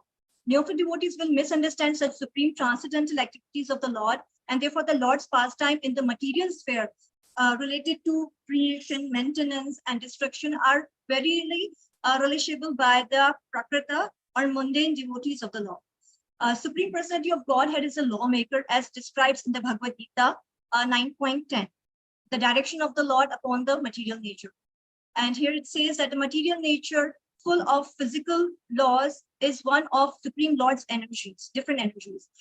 Therefore, it is neither independent nor blind, because the Supreme Lord, transcendentally all-powerful, simply by his glancing over material nature, the physical laws of nature work so wonderfully. The actions and reactions of the physical laws work on that account. And thus the material world is created, maintained, and annihilated again and again. The Lord is, however, visible to the naked eyes of people in general when he descends himself by his own personal potency. Lord Krishna incarnated himself as he is and played very wonderful parts as the Lord himself, as the Bhagavad Gita concerns such wonderful actions and knowledge. The infinite and infinitesimal sizes of the Lord are not his highest glories. The most wonderful manifestation of Lord's power is executed when the infinite Lord becomes visible to our eyes as one of us. But the people with the poor knowledge, they don't accept him. Yet his activities are different from those of the finite beings. Lifting a mountain at the age of 7 years and marrying 16,000 wives in the prime of his youth are some of the example of his infinite energy. The Lord Sri Krishna, although in the form of a human being by his own potency, is still the supreme Lord with full potency as the supreme controller. And the verse senses that Lord created the Garbhodaksha waters when he desired a place to lie down in the universe.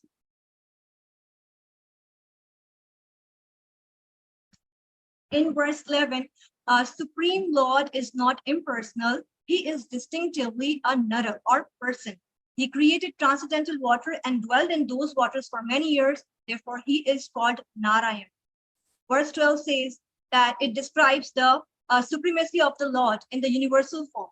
The material ingredients, karma, kal, modes, and the living entities can exist and produce effect only by being connected to the Lord and not independently. The Lord is the supreme enjoyer, and the living entities are meant to assist the Lord in his enjoyment. The enjoyer and the enjoyed both participate in enjoyment, but deluded by the illusory energy, the living entities want to become the enjoyer like the Lord, although they are not meant for such enjoyment. The living entities are actually dependent on the mercy of the Lord. Verse 13, it explains that after cosmic annihilation, when the Lord wanted to recreate varieties of living entities, he generated the seminal symbol, Viryam, golden in color, through his external energy. The material nature is working under the control of the Lord. The whole creation and creative energies are non-different and different simultaneously, because everything is an emanation from him, the Mahavishnu or Mahasamrishti. Nothing of the cosmic energies is different from him, but all such expended energies have specific functions and display as designed by the Lord, and therefore they are simultaneously different from the Lord. The living entities are also similar energy, marginal potency of the Lord, and thus they are simultaneously one with and different from him. Verse 14, the potency of Lord divides one, that is Mahatattva, into three. Adi Daivik, that is controlling entities, Adhyatmikam, the controlled entities, and Adibhutam, the material entities. In verse 15, everything like sense energy, bodily strength, mental force are generated from the sky situated within the body of Mahavishnu. All living entities are completely dependent on Supreme Purusha in this world. No individual is independent. And there is example is given, that is example of electricity. Each and every electrical instrument depends fully on the total powerhouse. The total powerhouse depends on the reservoir of water for generating electricity. Water depends on the clouds. Clouds depends on the sun. Sun depends on creation, and creation depends on the movement of the Supreme Personality of Godhead. So creation, as we know, the creation depends on Supreme Personality of Godhead. He is the causes of all causes. He is the cause of all things. Verse 17 says that the desires for all kinds of sense perception and sense organs exist in the Supreme. The desire is the nature of the Supreme Living Being, absolute truth. And mouth, which is used here, is a symbolic representation of all sense organs.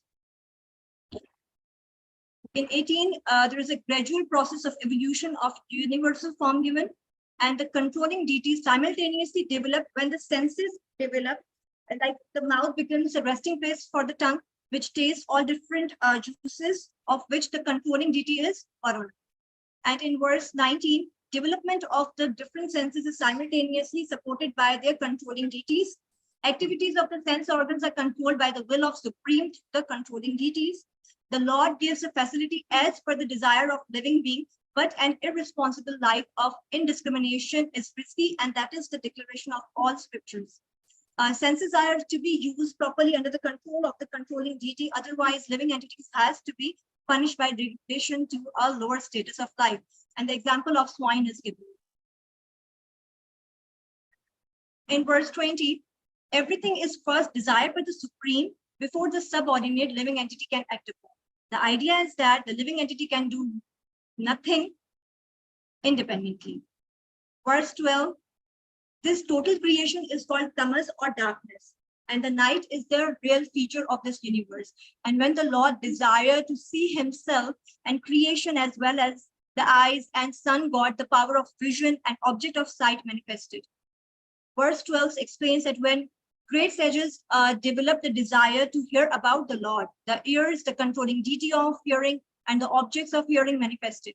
One should know that the power of hearing and the instruments of hearing are provided to hear about the Lord.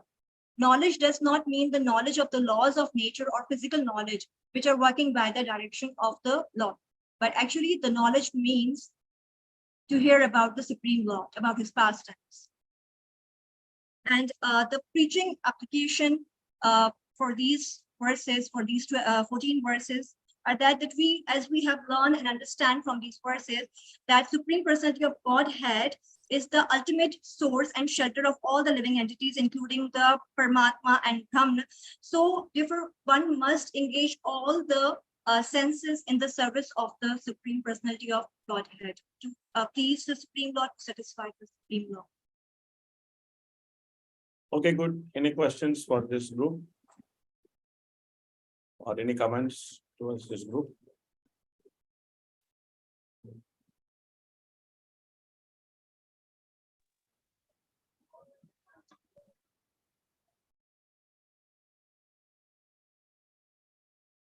Okay. So,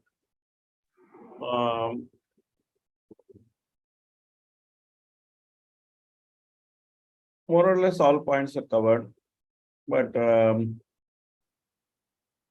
one or two important points were left out.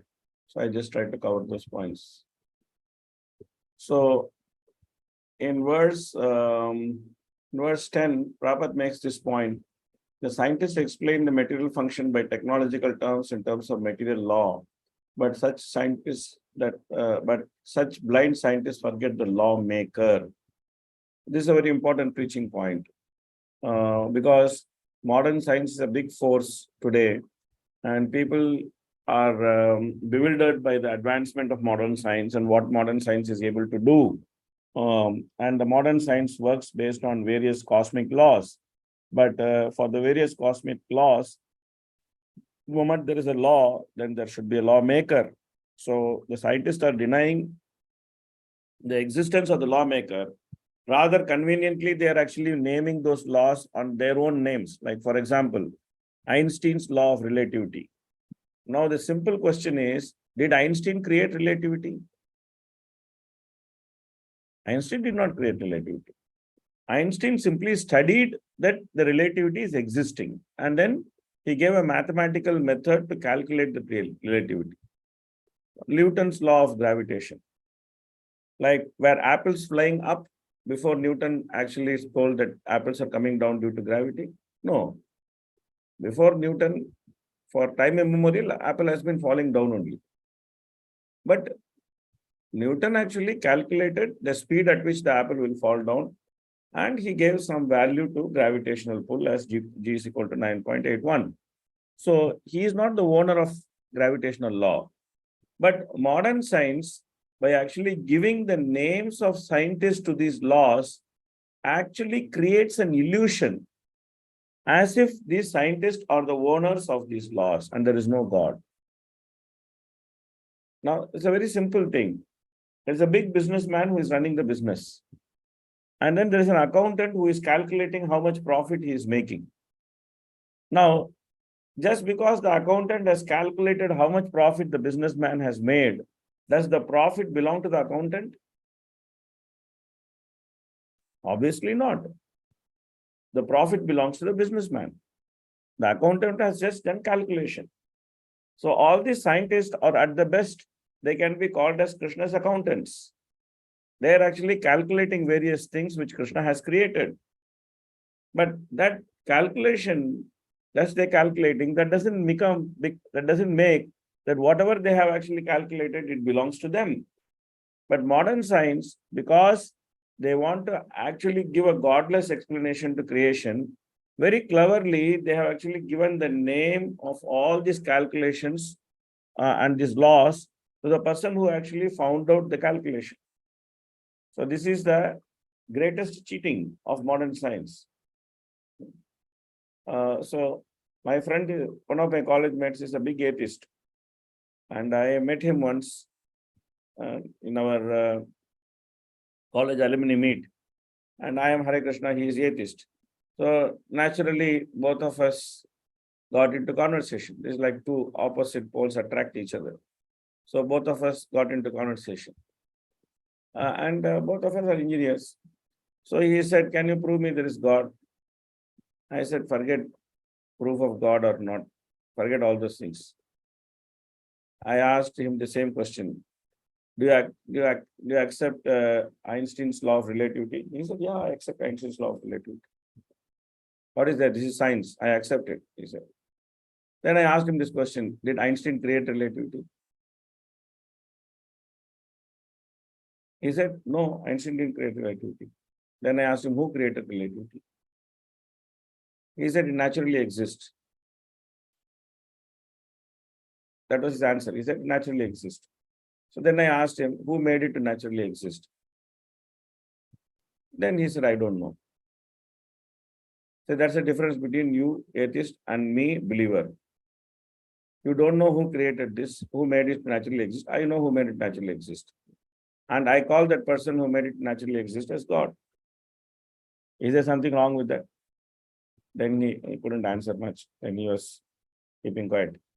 Then, anyway, the point is, this is a very important preaching point, that how the scientists are misleading the modern world by actually denying the lawmaker. It's a very important point, which was which Prabhupada brings up twice in this purport. Prabhupada said, men with poor fund of knowledge, however, become astonished by studying the physical laws, both within the construction of the individual body and within the cosmic manifestation, and foolishly declare the existence of God, taking it for granted that the physical laws are independent without metaphysical control. That's an important preaching point. I think that was not covered, was left out. Then, yeah, Mahashamasti Samasti Veshti was covered.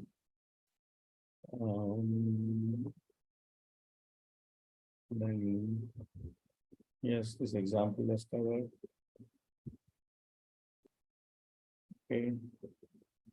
Adhyatmik Adhipati Vaibhava was covered.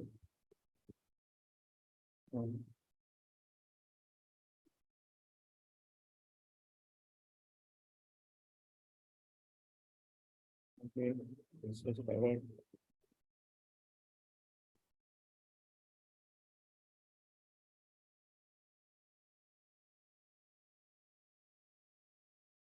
This point was covered, but I think it was not dwelt with little bit. So the point which Prabhupada is making in verse number 20 is that Prabhupada actually says the whole explanation on the subject is of the absolute dependence of the living entity and the absolute independence of the Supreme Lord. That point Prabhupada makes in which explain that.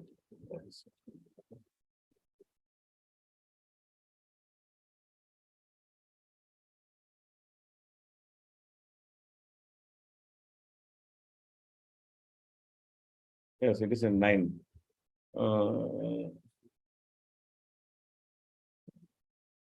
That point Prabhupada actually explains again in 22, where Prabhupada actually explains that the Lord is independent because the Lord is actually causing all the interdependence. And the person who is causing that interdependence, he has to be independent. This is a logical point. If he is not independent, then he cannot cause these interdependences to happen. So that's one point Prabhupada makes, and the Prabhupada repeats the point here. The whole explanation on the subject matter is the absolute dependence of the living entities and the absolute independence of the Supreme Lord. Now, this is a very interesting point. Why it is a very interesting point? Because even the living entity, he can only desire to forget Krishna. But the living entity does not have the capacity to forget Krishna. Okay. He does not have the means, he does not have the wherewithal to forget Krishna. The living entity cannot actually make arrangements for himself by which he can forget Krishna. He can only desire to forget Krishna. So then Krishna has to make the arrangement for the living entity to forget him. Krishna has to create the cosmic manifestation. Krishna has to create all these adhyatmic, adibhutik, adidevik. Krishna has to create the false ego. Krishna has to create all the elements of sarga. And then Krishna has to put the living entity in within that covering of Maya. Then the living entity can forget Krishna. So even in the matter of forgetting Krishna, the living entity is dependent on Krishna. Okay. The living entity cannot even forget Krishna independently. That is the point. Therefore, sarga is actually an expression of love. That Krishna, he loves the living entity so much, he loves us so much that he actually gives us the facility to forget him. And that is sarga. Okay. He creates the facility by himself. Okay, you want to forget me, that's what you want. Okay, I will give you the facility to forget me. So he creates all the elements, he creates all the 16 elements, and he puts the living entity into this realm of all these elements so that we can actually forget him. So that is the point here which Prabhupada is making, that the whole point is about the absolute dependence of the living entity and the absolute independence of Krishna. Krishna is not forced to make this creation. Krishna is not forced to make this creation. Krishna makes this creation simply out of love for us. That you want to try this, okay, I'll let you try this because I love you. So you go and try this. Just like Prabhupada gives the example of the child trying to touch the blade of a fan which is running. Prabhupada gives this example. The blade of the fan which is running, this is very, very interesting, like especially the table fan blade is very interesting. I don't know if you all try to touch it when you are a child. I tried to touch it many times when I was a child because it's a very interesting thing to go and try to touch this fan. So the child actually tries to touch the blade of the fan, but the father knows that if the child actually touches the blade of the fan, he's going to hurt himself. But still, because the child is adamant, then the father will hold the hand of the child and he'll actually quickly make the child touch it and then pull the hand back. So like that, Krishna knows that we will suffer if we try to forget him. But just because we want to forget him, then Krishna makes all the arrangements for us to forget him. Just like the father carefully making all the arrangements for the child to touch the fan. And he doesn't leave us. He just comes along with us as super soul and he keeps supervising us in our activities in the forgetfulness of Krishna. But he also makes so many arrangements in such a way that whatever arrangements are there to forget him, the same arrangement can be utilized to remember him. So to forget Krishna also, we are dependent on Krishna. That's a very important preaching point, that we are not even independent in the matter of forgetting Krishna. Okay, next group, please present.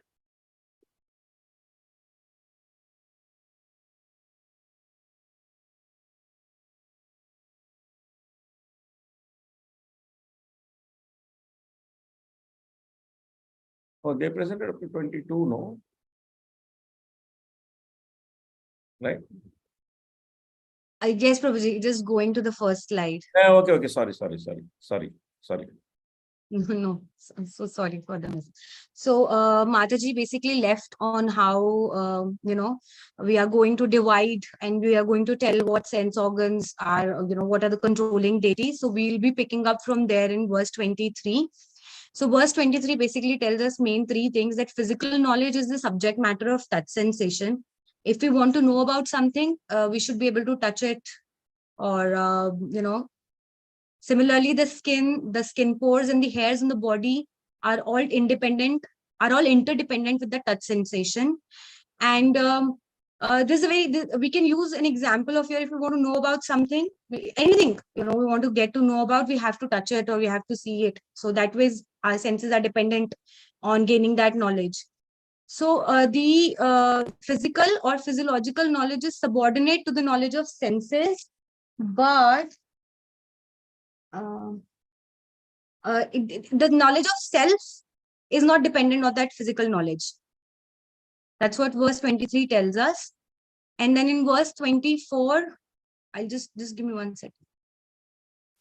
In every item, we can note with profit that the sense organs of living entity are never independent at any stage. And the Lord is known as the Lord of senses. Thus, the sense organs of the living entities are manifested by the will of Lord, and each organ is controlled by a certain type of demigod. No one therefore claim any proprietorship of the senses. Going to verse 24 and 25, every human being is engaged in his particular occupation, duty, seeking sense gratification without control.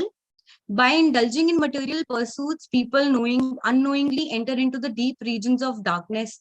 The Supreme Lord Vishnu is often forgotten, leading to the misconception that material enjoyment is the ultimate goal, causing dissatisfaction. Recognize that we are not independent. We are under the control of Supreme Lord and other agencies.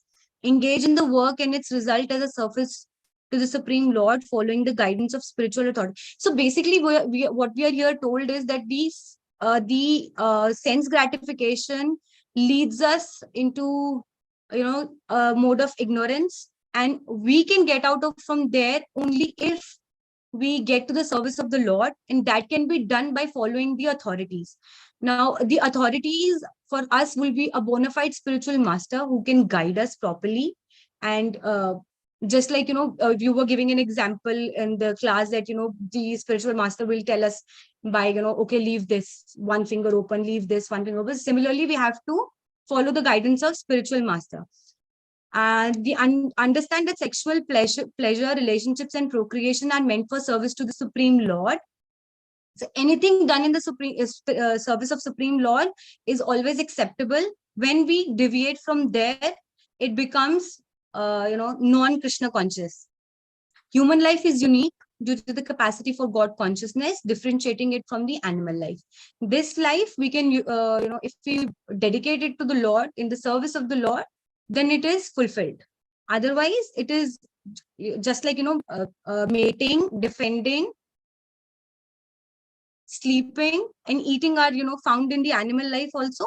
Then it is no different. The human life is not used in the service of Lord is no different. Then verse 27 starts telling us the controlling deities of various sensory organs. So Mitra is the controlling deity of evacuation and sensory control. And since this is also under the control, then living entity is not independent at all. Verse 28 tells us that Lord Brahma was born of abdominal hole of Garbhodakshai Vishnu. Similarly, a child is also born of mother's body. This shows that how Supreme Lord manifests himself as separate many, because living entity enters into different bodies, and living entity is part and parcel of Supreme Lord. So anyone cannot be independent. And going on to verse 29, the controlling deities of intestine and arteries are rivers and seas respectively, and sustenance is on food and healthy actions of both. So just like we were talking of Annarasmaya, similarly, it is established here once again that food and living entities dependent on food, and it can only remain healthy when it sustains on food. Then verse 30 basically tells us that heart is the seat of super soul, without whose presence the living entity cannot get into the working energy according to his past deeds. The material body is offered by material energy under direction of super soul. For this, we have Bhagavad Gita's 8.5, Antakale Chamam Eva Smarnam Mukta Kalevaram, which basically tells us, that whatever our last thought process or whatever it is, that's the next body that we get, which is dependent upon our karma also. So mind develops when super soul sits in the heart, after which controlling deity, the controlling deity for heart is moon, and activities take place. Everything is dependent on Lord. Srila Prabhupada writes in the purport that activities of the mind cannot begin without manifestation of heart, and the heart becomes manifested when the Lord wants to see the activities of material creation, which we were discussing just 5 minutes back. Now, verse 31 to 33 tells us, that water is common element in both gross and subtle form of all creation. It is also prominent in material creation. And verse 32 goes on to tell us that false ego makes living entity identify with body, forgetting itself as spirit soul. Mind is instrument for feeling different material experiences, but intelligence is deliberate and can change everything for better, which can steer one in direction of self-realization. So we should have a devotee association to get instruction and be on path of salvation. So false ego makes one identify with the body because we are differentiating ourselves. We are not realizing ourselves as spirit soul, but we are looking ourselves as a whole, as with the material body. But the mind helps us in feeling things. Similarly, our intelligence is deliberative, which can steer us on the path of salvation. So we should take devotee association, because once we are in devotee association, then we can go on to the path of salvation. And the points which we come in a gist are: the whole material world is inside the body of the Lord. So we should be grateful to the Lord, understanding He is maintaining us. These are basically the preaching points we are taking out now. All these elements by which our body is made up of, and all that we see around us, is simply energy of the Lord. So we should accept the supremacy of the Lord. Here we can say that just the way Prabhuji was telling us 5 minutes back, that if something is there, that means if something is in front of us and is created, then there has to be a creator. Similarly, if this cosmic manifestation exists, then there has to be a creator. We often say that the planets are floating and the gravity is at there, etc. But then there is a controlling power also controlling that. So that controlling power is the Supreme Personality of Godhead. So from Lord's universal form, we can appreciate a little bit how small we are and how big the Lord is. Because it's a gigantic form, Virat Purush form, that basically tells us how infinitesimal we are in front of that form.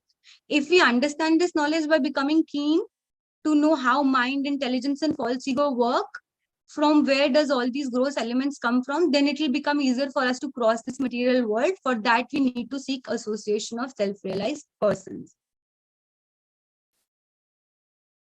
By such association, we can receive instructions which are able to slacken the conditioned soul's attachment for matter, and thus the intelligent man gradually gets rid of the illusion of matter and false ego and is promoted to real life of eternity, knowledge, and bliss. Wonderful analogy of sun and cloud in the purport is explaining that all these are emanations from the personality of Godhead as external energy. These coverings are just like coverings of the cloud of the sun. The cloud is the creation of sun, yet it actually covers the eyes so that one cannot see the sun. The sun cannot be covered by clouds. The cloud can at most extend a few hundreds of miles in the sky, but the sun is far greater than millions of miles. So 100-mile covering is not competent to cover millions of miles. Therefore, one of the various energies of Supreme Personality of Godhead cannot, of course, cover the Lord. But these coverings are created by Him to cover the eyes of conditioned soul who want to lord it over material nature. Actually, the conditioned souls are covered by illusory creative cloud of matter, and the Lord reserves the right of not being exposed to their eyes, because they have no eyes of transcendental vision, and because they cannot see the personality of Godhead, they therefore deny the existence of Lord and the transcendental form of Lord. This is the same thing that we were talking about yesterday. The Maya covers your eyes, and then because of that cover in front of your eyes, you're not able to see properly the transcendental position of the Lord. So we can get this spiritual vision by a self-realized soul who will give us the complete understanding because they know the absolute truth and how the Lord is person behind the gigantic form of material world, and this material energy cannot cover the Lord. It can only cover the conditioned souls. So, the famous verse of Brahma Samhita comes here, Premanjana Churita Bhakti Vilochanena. So the ointment of love will, can, destroy Maya that is covering our eyes, and we'll be actually able to see the Lord. That requires a lot of effort, of course. So going on to verse 34, verse 34 basically tells us that, external body of the Supreme manifests as intervals and thus is not eternal and has no beginning, no middle, and no end. Material world begins from the Lord, and absolute truth is beyond material conceptions. Transcendental to them is, so the Lord is transcendental to all the material conceptions that are there, and he is called Nirvisheshanam, which means he is transcendental to those material qualities as well. One has to be transcendentally situated to know the transcendental Lord. We cannot know the Lord with material eyes, material ears, or any tinge of materialism that we'll have with us. And then going on to verse 35, these material forms are not accepted by the pure devotees of the Lord. Impersonalists worship two kinds, the Virat Roop or the unmanifested, which is the personal Brahman. Pure devotees reject because they are aware of the factual position of the Lord. So they will never accept these two forms, pure devotees. They will only accept the personal form of the Lord because they are aware what position Lord holds. Now, in this verse 35, Prabhupada is sharing about Arjun, how Arjun is pure devotee of the Lord. And then when he, Arjun is talking to Lord, he talks about, that he needs to see the Virat Roop of the Lord, and then he gets afraid by seeing that gigantic Lord, and then he requests Lord to show him the four-handed form, and then eventually he sees the two-handed form of the Lord, which is the Narayan form or the Krishna form. Narayan is the four-handed form. So the multifarious forms, but exhibited by the supreme potency. But the pure devotees of the Lord are interested in his forms as eternally exhibited in the abode of Lord, known as Tripad Vibhuti or Kingdom of God. The Lord in the Tripad Vibhuti abode exhibits himself in two forms, either in the four-hand form or the two-hand form. The Vishwaroop exhibited in the material manifestation has unlimited hands and unlimited dimension with everything unlimited.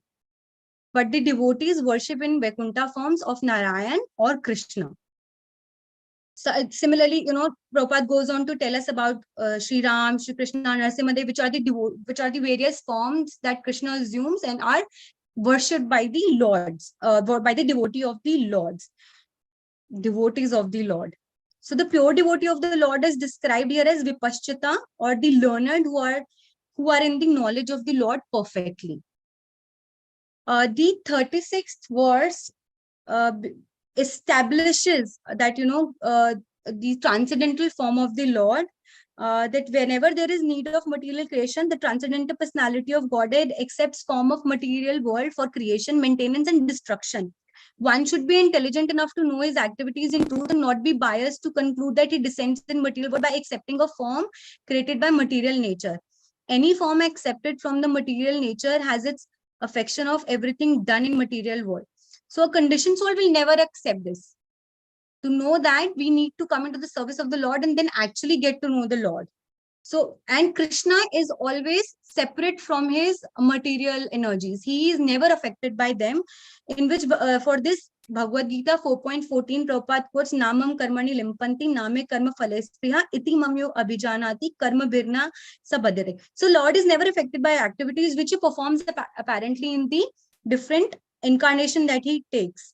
So therefore, an intelligent person who can distinguish between transcendental activity of the Lord and the activities of conditioned soul is also not bound by reaction of the activities. The Lord as Vishnu, Brahma, and Shiva conduct the three modes of material nature. From Vishnu is born Brahma, and from Brahma is born Shiva. Sometimes Brahma is separated from Vishnu, and sometimes Brahma is Vishnu himself. Thus, Brahma creates the different species of life all over the universe, which means that Lord creates the whole manifestation either by himself or through the agency of his authorized deputies. So these are the points that we took out for preaching as well, that we can preach about the expansion of universal form, emphasizing that the Lord has created this universe and we should accept his supremacy. Additionally, we can hide the greatness of the Lord to make us realize our insignificance, leading us to surrender to him. It is important to note that universal form of the Lord may not be very pleasing, as seen when Arjun requested Krishna to reveal his 400 or 200 form. And furthermore, we can preach that if the Lord can have such a vast universal form, he must have beautiful 200 form as Shama Sundar as well. The Brahmajyoti, the effulgent spiritual light, emanates from the Lord's body. Therefore, if the Brahmajyoti is so pleasing, the personal form of the Lord must be even more delightful. And these are our group members: Rashtraman Krishna Prabhu, Premakun Prabhu, Giriraj Prabhu, and Amrendra.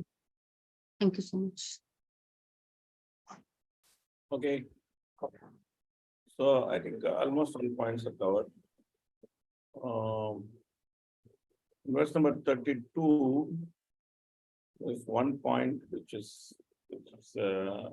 interesting for preaching, but somewhat not dealt with. That Papa says an intelligent person can detect the awkward position of material existence and thus begin to inquire as to what is he and why is he subjected to various kinds of miseries, and how to get rid of all these miseries by good association.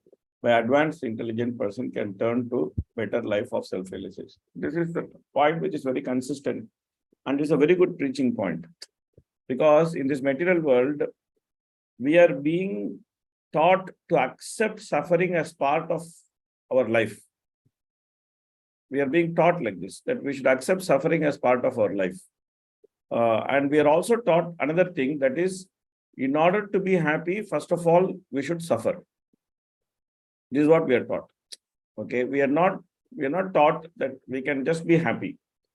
So normally we tell the children, you work very hard, you study nicely, then in future you can be happy. Okay, this is standard things which the parents tell the children. But in order to be happy, why should one work very hard and suffer? Nobody has asked this question till now. Nobody is asking this question. That why should I work hard to be happy? Why should I suffer to be happy? We don't ask this question. We are not trained to ask this question. But Bhagavatam is actually training us to ask this question, because that's where the actual inquiry starts. That why should I, work very hard? Why should I suffer to become happy? This is the very basic question of Srimad Bhagavatam. This is the question of an intelligent person. In this material world, everyone has accepted this as a fact, that we have to suffer to be happy. You have to work very hard, खूब मेहनत करो, ये करो, वो करो, then भविष्य में बहुत सुख रख सकता है. Everybody is saying. But who has been sukhi in bhavishya, this nobody knows. And when that bhavishya will come, this also nobody knows. It's a very funny point. When you are studying in school, then the parents tell you that work very hard and go to college, go to a nice college, your future will be very good. You go to college, then the college professor tells you just work very hard for 4 years, then your life in future will be very good. You get nice job, your life in future will be very good. Or do some business, life in future will be very good. Then you try to go to a job or do some business. Then if it's a job, the boss will tell you that you're a young man, you should work very hard and your future will be very good. And if it is business, then your father will tell you, you are a young man, you should work very hard and your future will be good. Then you try to work hard, then you will get married. Then the wife will come and tell you that let us work very hard, let us do this, let us do that, and then our future will be good. And then the children will come. And then naturally you start working even more hard, because now you want the children's future to be good. Now you are working very hard because you want the children's future to be good. And then suddenly you find that children have grown up and you are telling them the same philosophy, that you work very hard, you study very hard, your future will be good. Neither the father thinks that when was my future good and when the future will come, Nor the son asked the father, Father, when is your future good? That your future is good? When is your future has come? Nobody asked this question. So an intelligent person observes this anomaly. That's what Prabhupada is saying. An intelligent person can detect the awkward position of material existence. And thus, he begins to inquire as to what he is and why he is subject to different kind of miseries.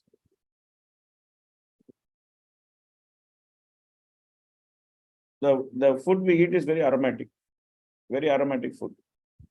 But in order to eat that aromatic food and enjoy, we should actually spa stool, which is not very aromatic. Nobody has asked why it is like this. Why we have to have this material body, which actually gives us so much trouble. Nobody has asked this question, but Bhagavatam is asking us to ask this question. That why should you have this body? Everybody wants to be young. Nobody wants to become old. But why we have to become old? Has anybody asked this question? Nobody is asking this question. Science is trying to tell us, no, we will give you this lotion, we will give you that tablet, we will give you this injection that your skin will not look old. Your body will not look old. Nobody is telling that you need not become old. People are only interested in making us look young. That when you become old, then your hair become white. Then they tell you that you dye your hair. Then you look young. So dyeing means what? Dyeing means this is the preparation for dying. Not dying, but dying, death. You start dyeing your hair, that means your time to die has come. That's why you're dyeing your hair. Dyeing starts with the hair. Then slowly, one by one, and finally the whole body will die. But why we should die, why we should become old, nobody has asked this question, but Bhagavatam is asking us to ask this question. It's a very important preaching point. That an intelligent person is able to actually understand the position of the living entity in this material world is very awkward. That to study and understand this constitutes intelligence. And then make solution for this. That constitutes intelligence. Okay, the last group, please present.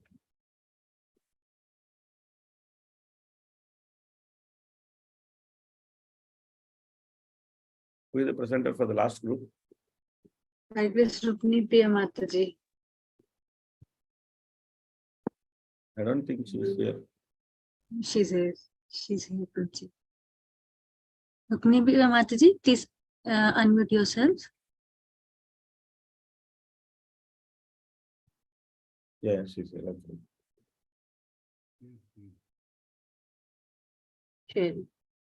I know. Screen. जी को आपने sharing दे दिया? हाँ, Yes. ठीक है. Sharing दिया है माता जी ने, लेकिन मेरे को करना नहीं आ रहा. शेयर कर दूं मैं. Mataji, yes. आ गया. Yes. Hare Krishna. Sorry, Prabhuji, I am very new. I don't know how to use all these computers and all the things. Don't worry, Mataji. When you go to Golaka, nobody will ask you whether you know how to do PowerPoint or not. This is my first ever Nobody presentation. is going to ask you when you go to Golaka. All glories to Srila Prabhupada and all glories to exalted Vaishnavas. Maharaj Parikshit wants to hear all about the science of God and his creation. And in answer to this question, Srila Sukdev Goswami explains everything according to the understanding from his spiritual master and learned father, Srila Vyasadeva. Because any question that is put forward should be answered by quoting the authority and that satisfied the saner section. This is called the Parampara system, and learned authorities follow it without manufacturing rubbish interpretation. So, thus to hear activities of the Lord or his universal form means associating with the Lord directly and association with the Lord directly means purification from material contaminations. If one is fortunate enough to receive the knowledge in the transcendental disciplic succession, surely he will have the chance to understand the mysteries of the universal form, the source of all creation, maintenance, and annihilation.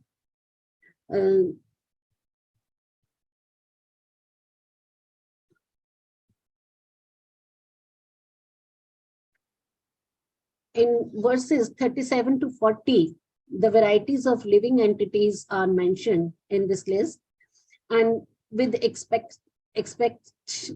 exception from the topmost planet down to the lowest planet of the universe, all of them in different species of life are created by the Almighty Father Vishnu. Therefore, no one is independent of Supreme Personality of Godhead. The material nature is compared to the mother, although every living being is seen to come out of the mother's body.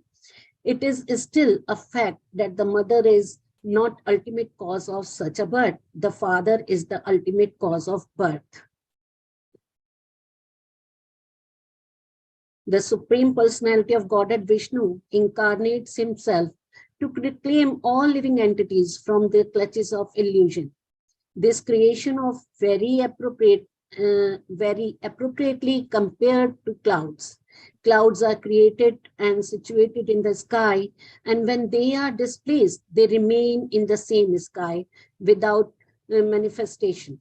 Similarly, the whole creation is made by the Supreme Personality of Godhead. In his form of Brahma, it is maintained by him in the form of Vishnu and is destroyed by him in the form of Shiva.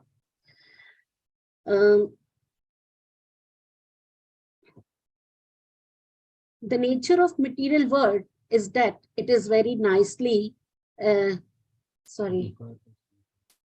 is pura screen nahi aa raha. ठीक है. No, I will try. Yeah. I can read. The nature of material world is that it is first created very nicely, Yes. develops very nicely, and stays for a great number of years, even beyond the calculation of the great mathematicians. But after that, it is again destroyed during the night of Brahma without any resistance, and at the end of the night of Brahma, it is again manifested as a creation to follow the same principles related to creation, maintenance of destruction or destruction. This is all due to the Lord Krishna, who is the original creator, maintainer, and destroyer in his universal form of Mahavishnu. If one is in good association, he can develop the mode of goodness. And if in bad association, he may develop the mode of ignorance. So become intelligent to discriminate between good or bad. The best association is the service of the devotees of the Lord. And by pleasing a devotee, one can get out of this material world. One can get full advantage and able to enter into the kingdom of God, which is described in Brahma Samhita as Chintamani Prakarasatma Sukalpa Vraksha, Laksha Vrateshu Surabhira Vipalayantam, Lakshmi Sahasta Shatasam Brahma Sevyamanam, Govindamadi Purusham, Tam Aham Bhajami. The Lord has given information about the spiritual planet, which are ever existing. The conditioned soul should utilize his energy in the devotional service of the Lord so that he can be transferred to the eternal nature, planets where there is no birth, death, creation, or destruction, to enjoy permanent life full of bliss, which is beyond this material world's miseries. And it is also stated in Srimad Bhagavatam that process of knowing Supreme is Brahmeti Paramatmeti Bhagavaneti Shabdate. So to know about the creation, which is his form as Brahman, is the first step to know him. Karanodakshai Vishnu is a plenary expansion of Krishna, and it is he who electrifies the matter to put it in motion. The example of electrification is quite appropriate. A piece of iron is certainly not fire, but when the iron is made red hot, certainly it is the quality of fire, though its burning capacity. Matter is compared to the piece of iron, and it is electrified to made red hot by the glance or manipulation of the supreme consciousness of Vishnu. So,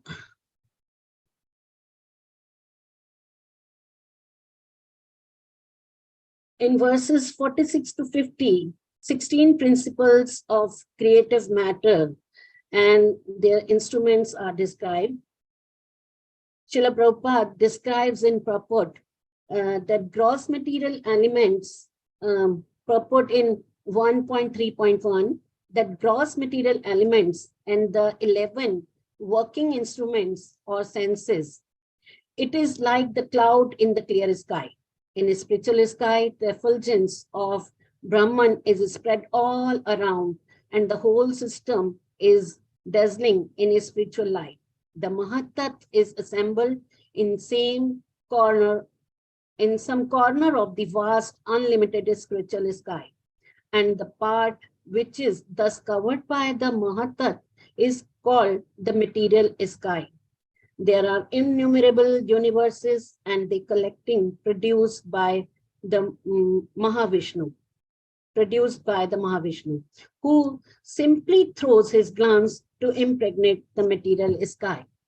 So in this picture, we can see that the 11 elements which are working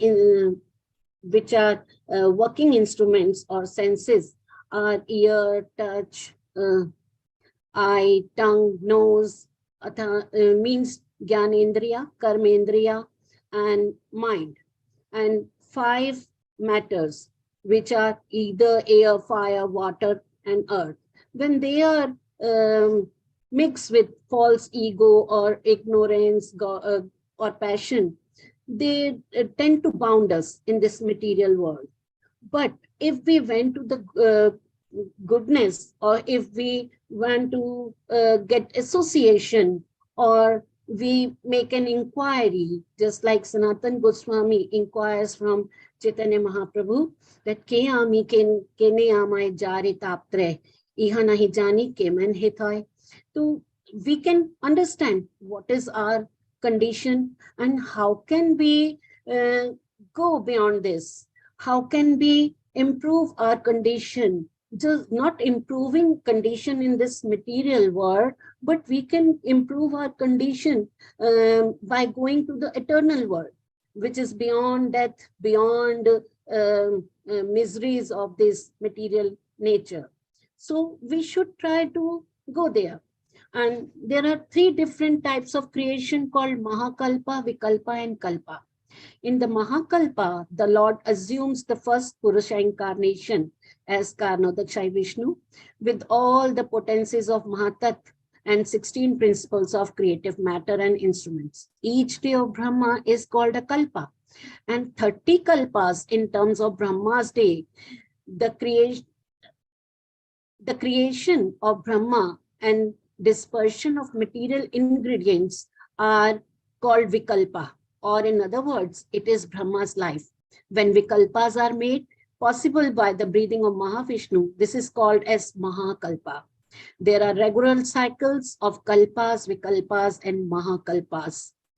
Brahma's life only during the breathing period of Mahavishnu. So the exhaling and inhaling of Vishnu are Mahakalpas, and all these are due to Supreme Personality of Godhead in his universal form, for no one else is the master of creations. There are 2 classes of men, namely those too addicted to the gross body in the material world, and others on the higher level who are interested more in transcendental knowledge. Srimad Bhagavatam gives facility to everyone, both to the materialistic and to the transcendentalist. By hearing Srimad Bhagavatam in the matter of Lord's glories, activities, both in the material world and transcendental world, man can derive equal benefits. It is mentioned in the verse number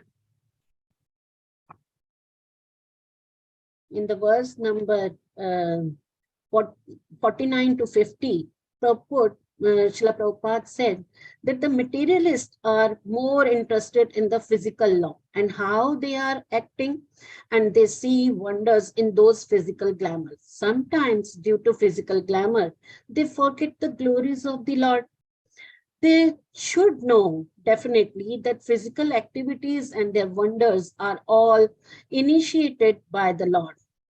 Example is given of rose. The rose in the garden gradually takes its shape and color to become beautiful and sweet, not by a blind physical law.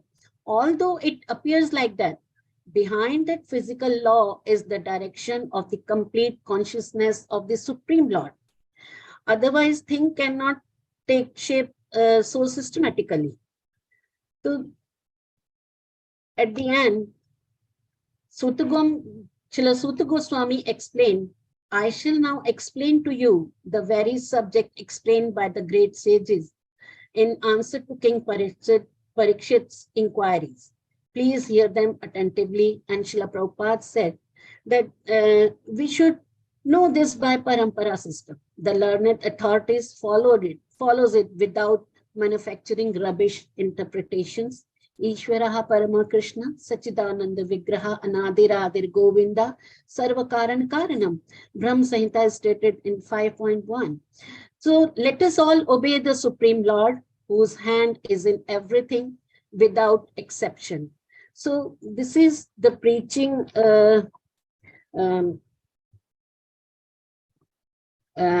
preaching mood, and universal form of Supreme Personality of Godhead is the source of all creation for all conditioned souls who wanted to forget Krishna, but due to the compassion for all forgetful jivas, Krishna makes arrangement and send his messengers and exalted devotees. So that's it, Prabhuji. Thank you so much for giving me this opportunity. Thank you, Mataji. Thank you for the nice presentation. Thank you for bravely getting into technology and then replacing it also. Thank you very much. Yes, Almost all points are covered. I think there was only one point which was left, which was there in the purport to 45, where Prabhupada actually talks about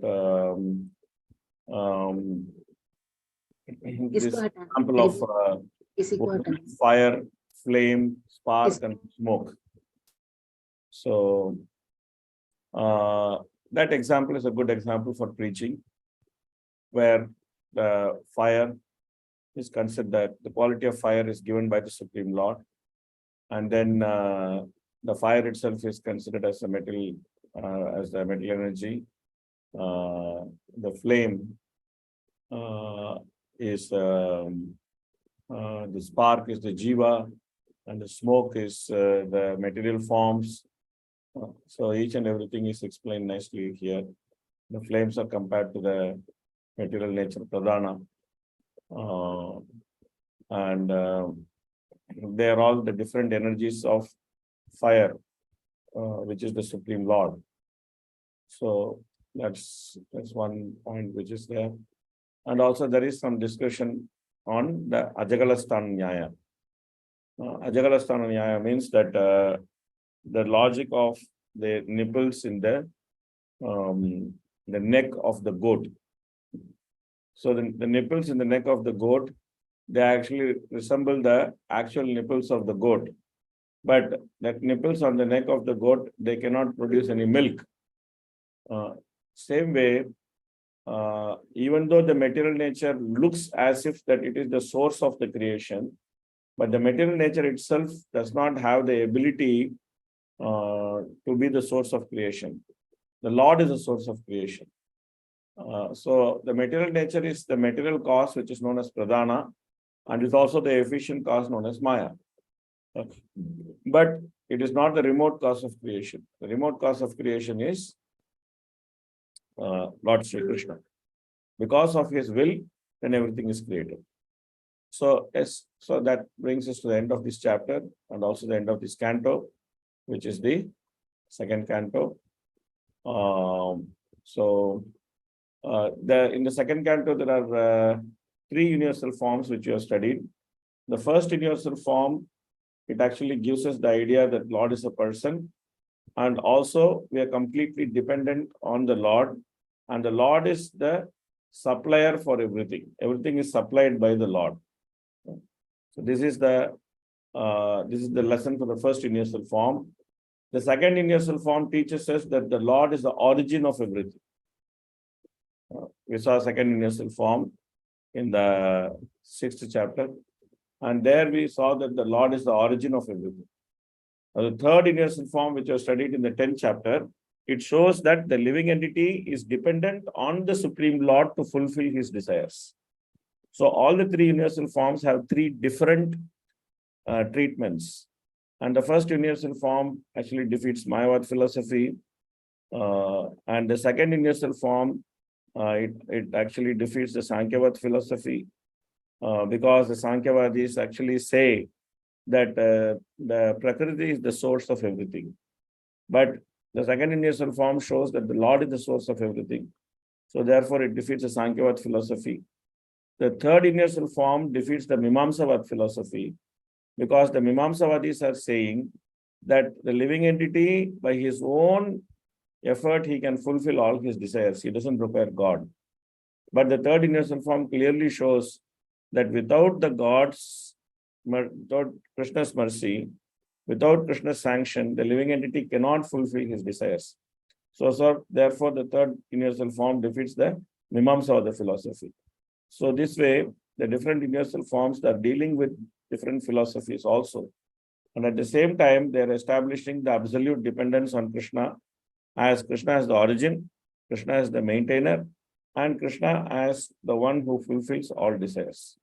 So this way, all the three universal forms are unique in their study, and all the three universal forms have specific and unique purposes.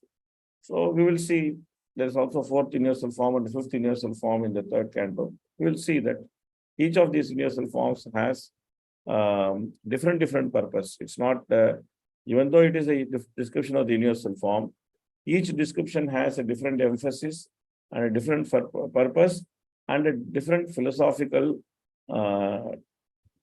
explanation attached to it. Okay. So that brings us to the end of the second canto. Thank you very much. So we'll stop here. Time is also up. We'll stop here. Rukmini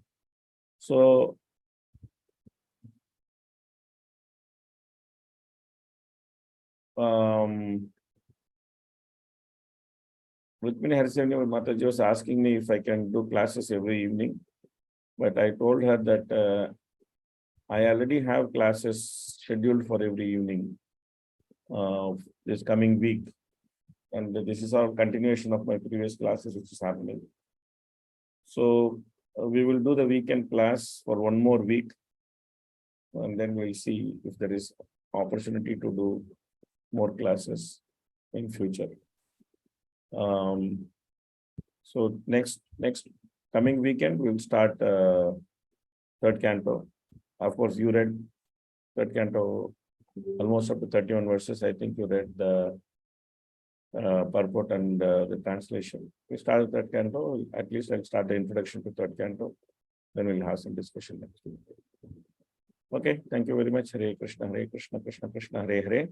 Hare Ram, Ram Ram, Hare Hare. Granth Srimad Bhagavatam ki jai, Shri Prabhupada ki jai. God Premanande, Hare Hare Bol. Hare Lila Prabhuji ki jai. Prabhupada ki jai. Thank you so much.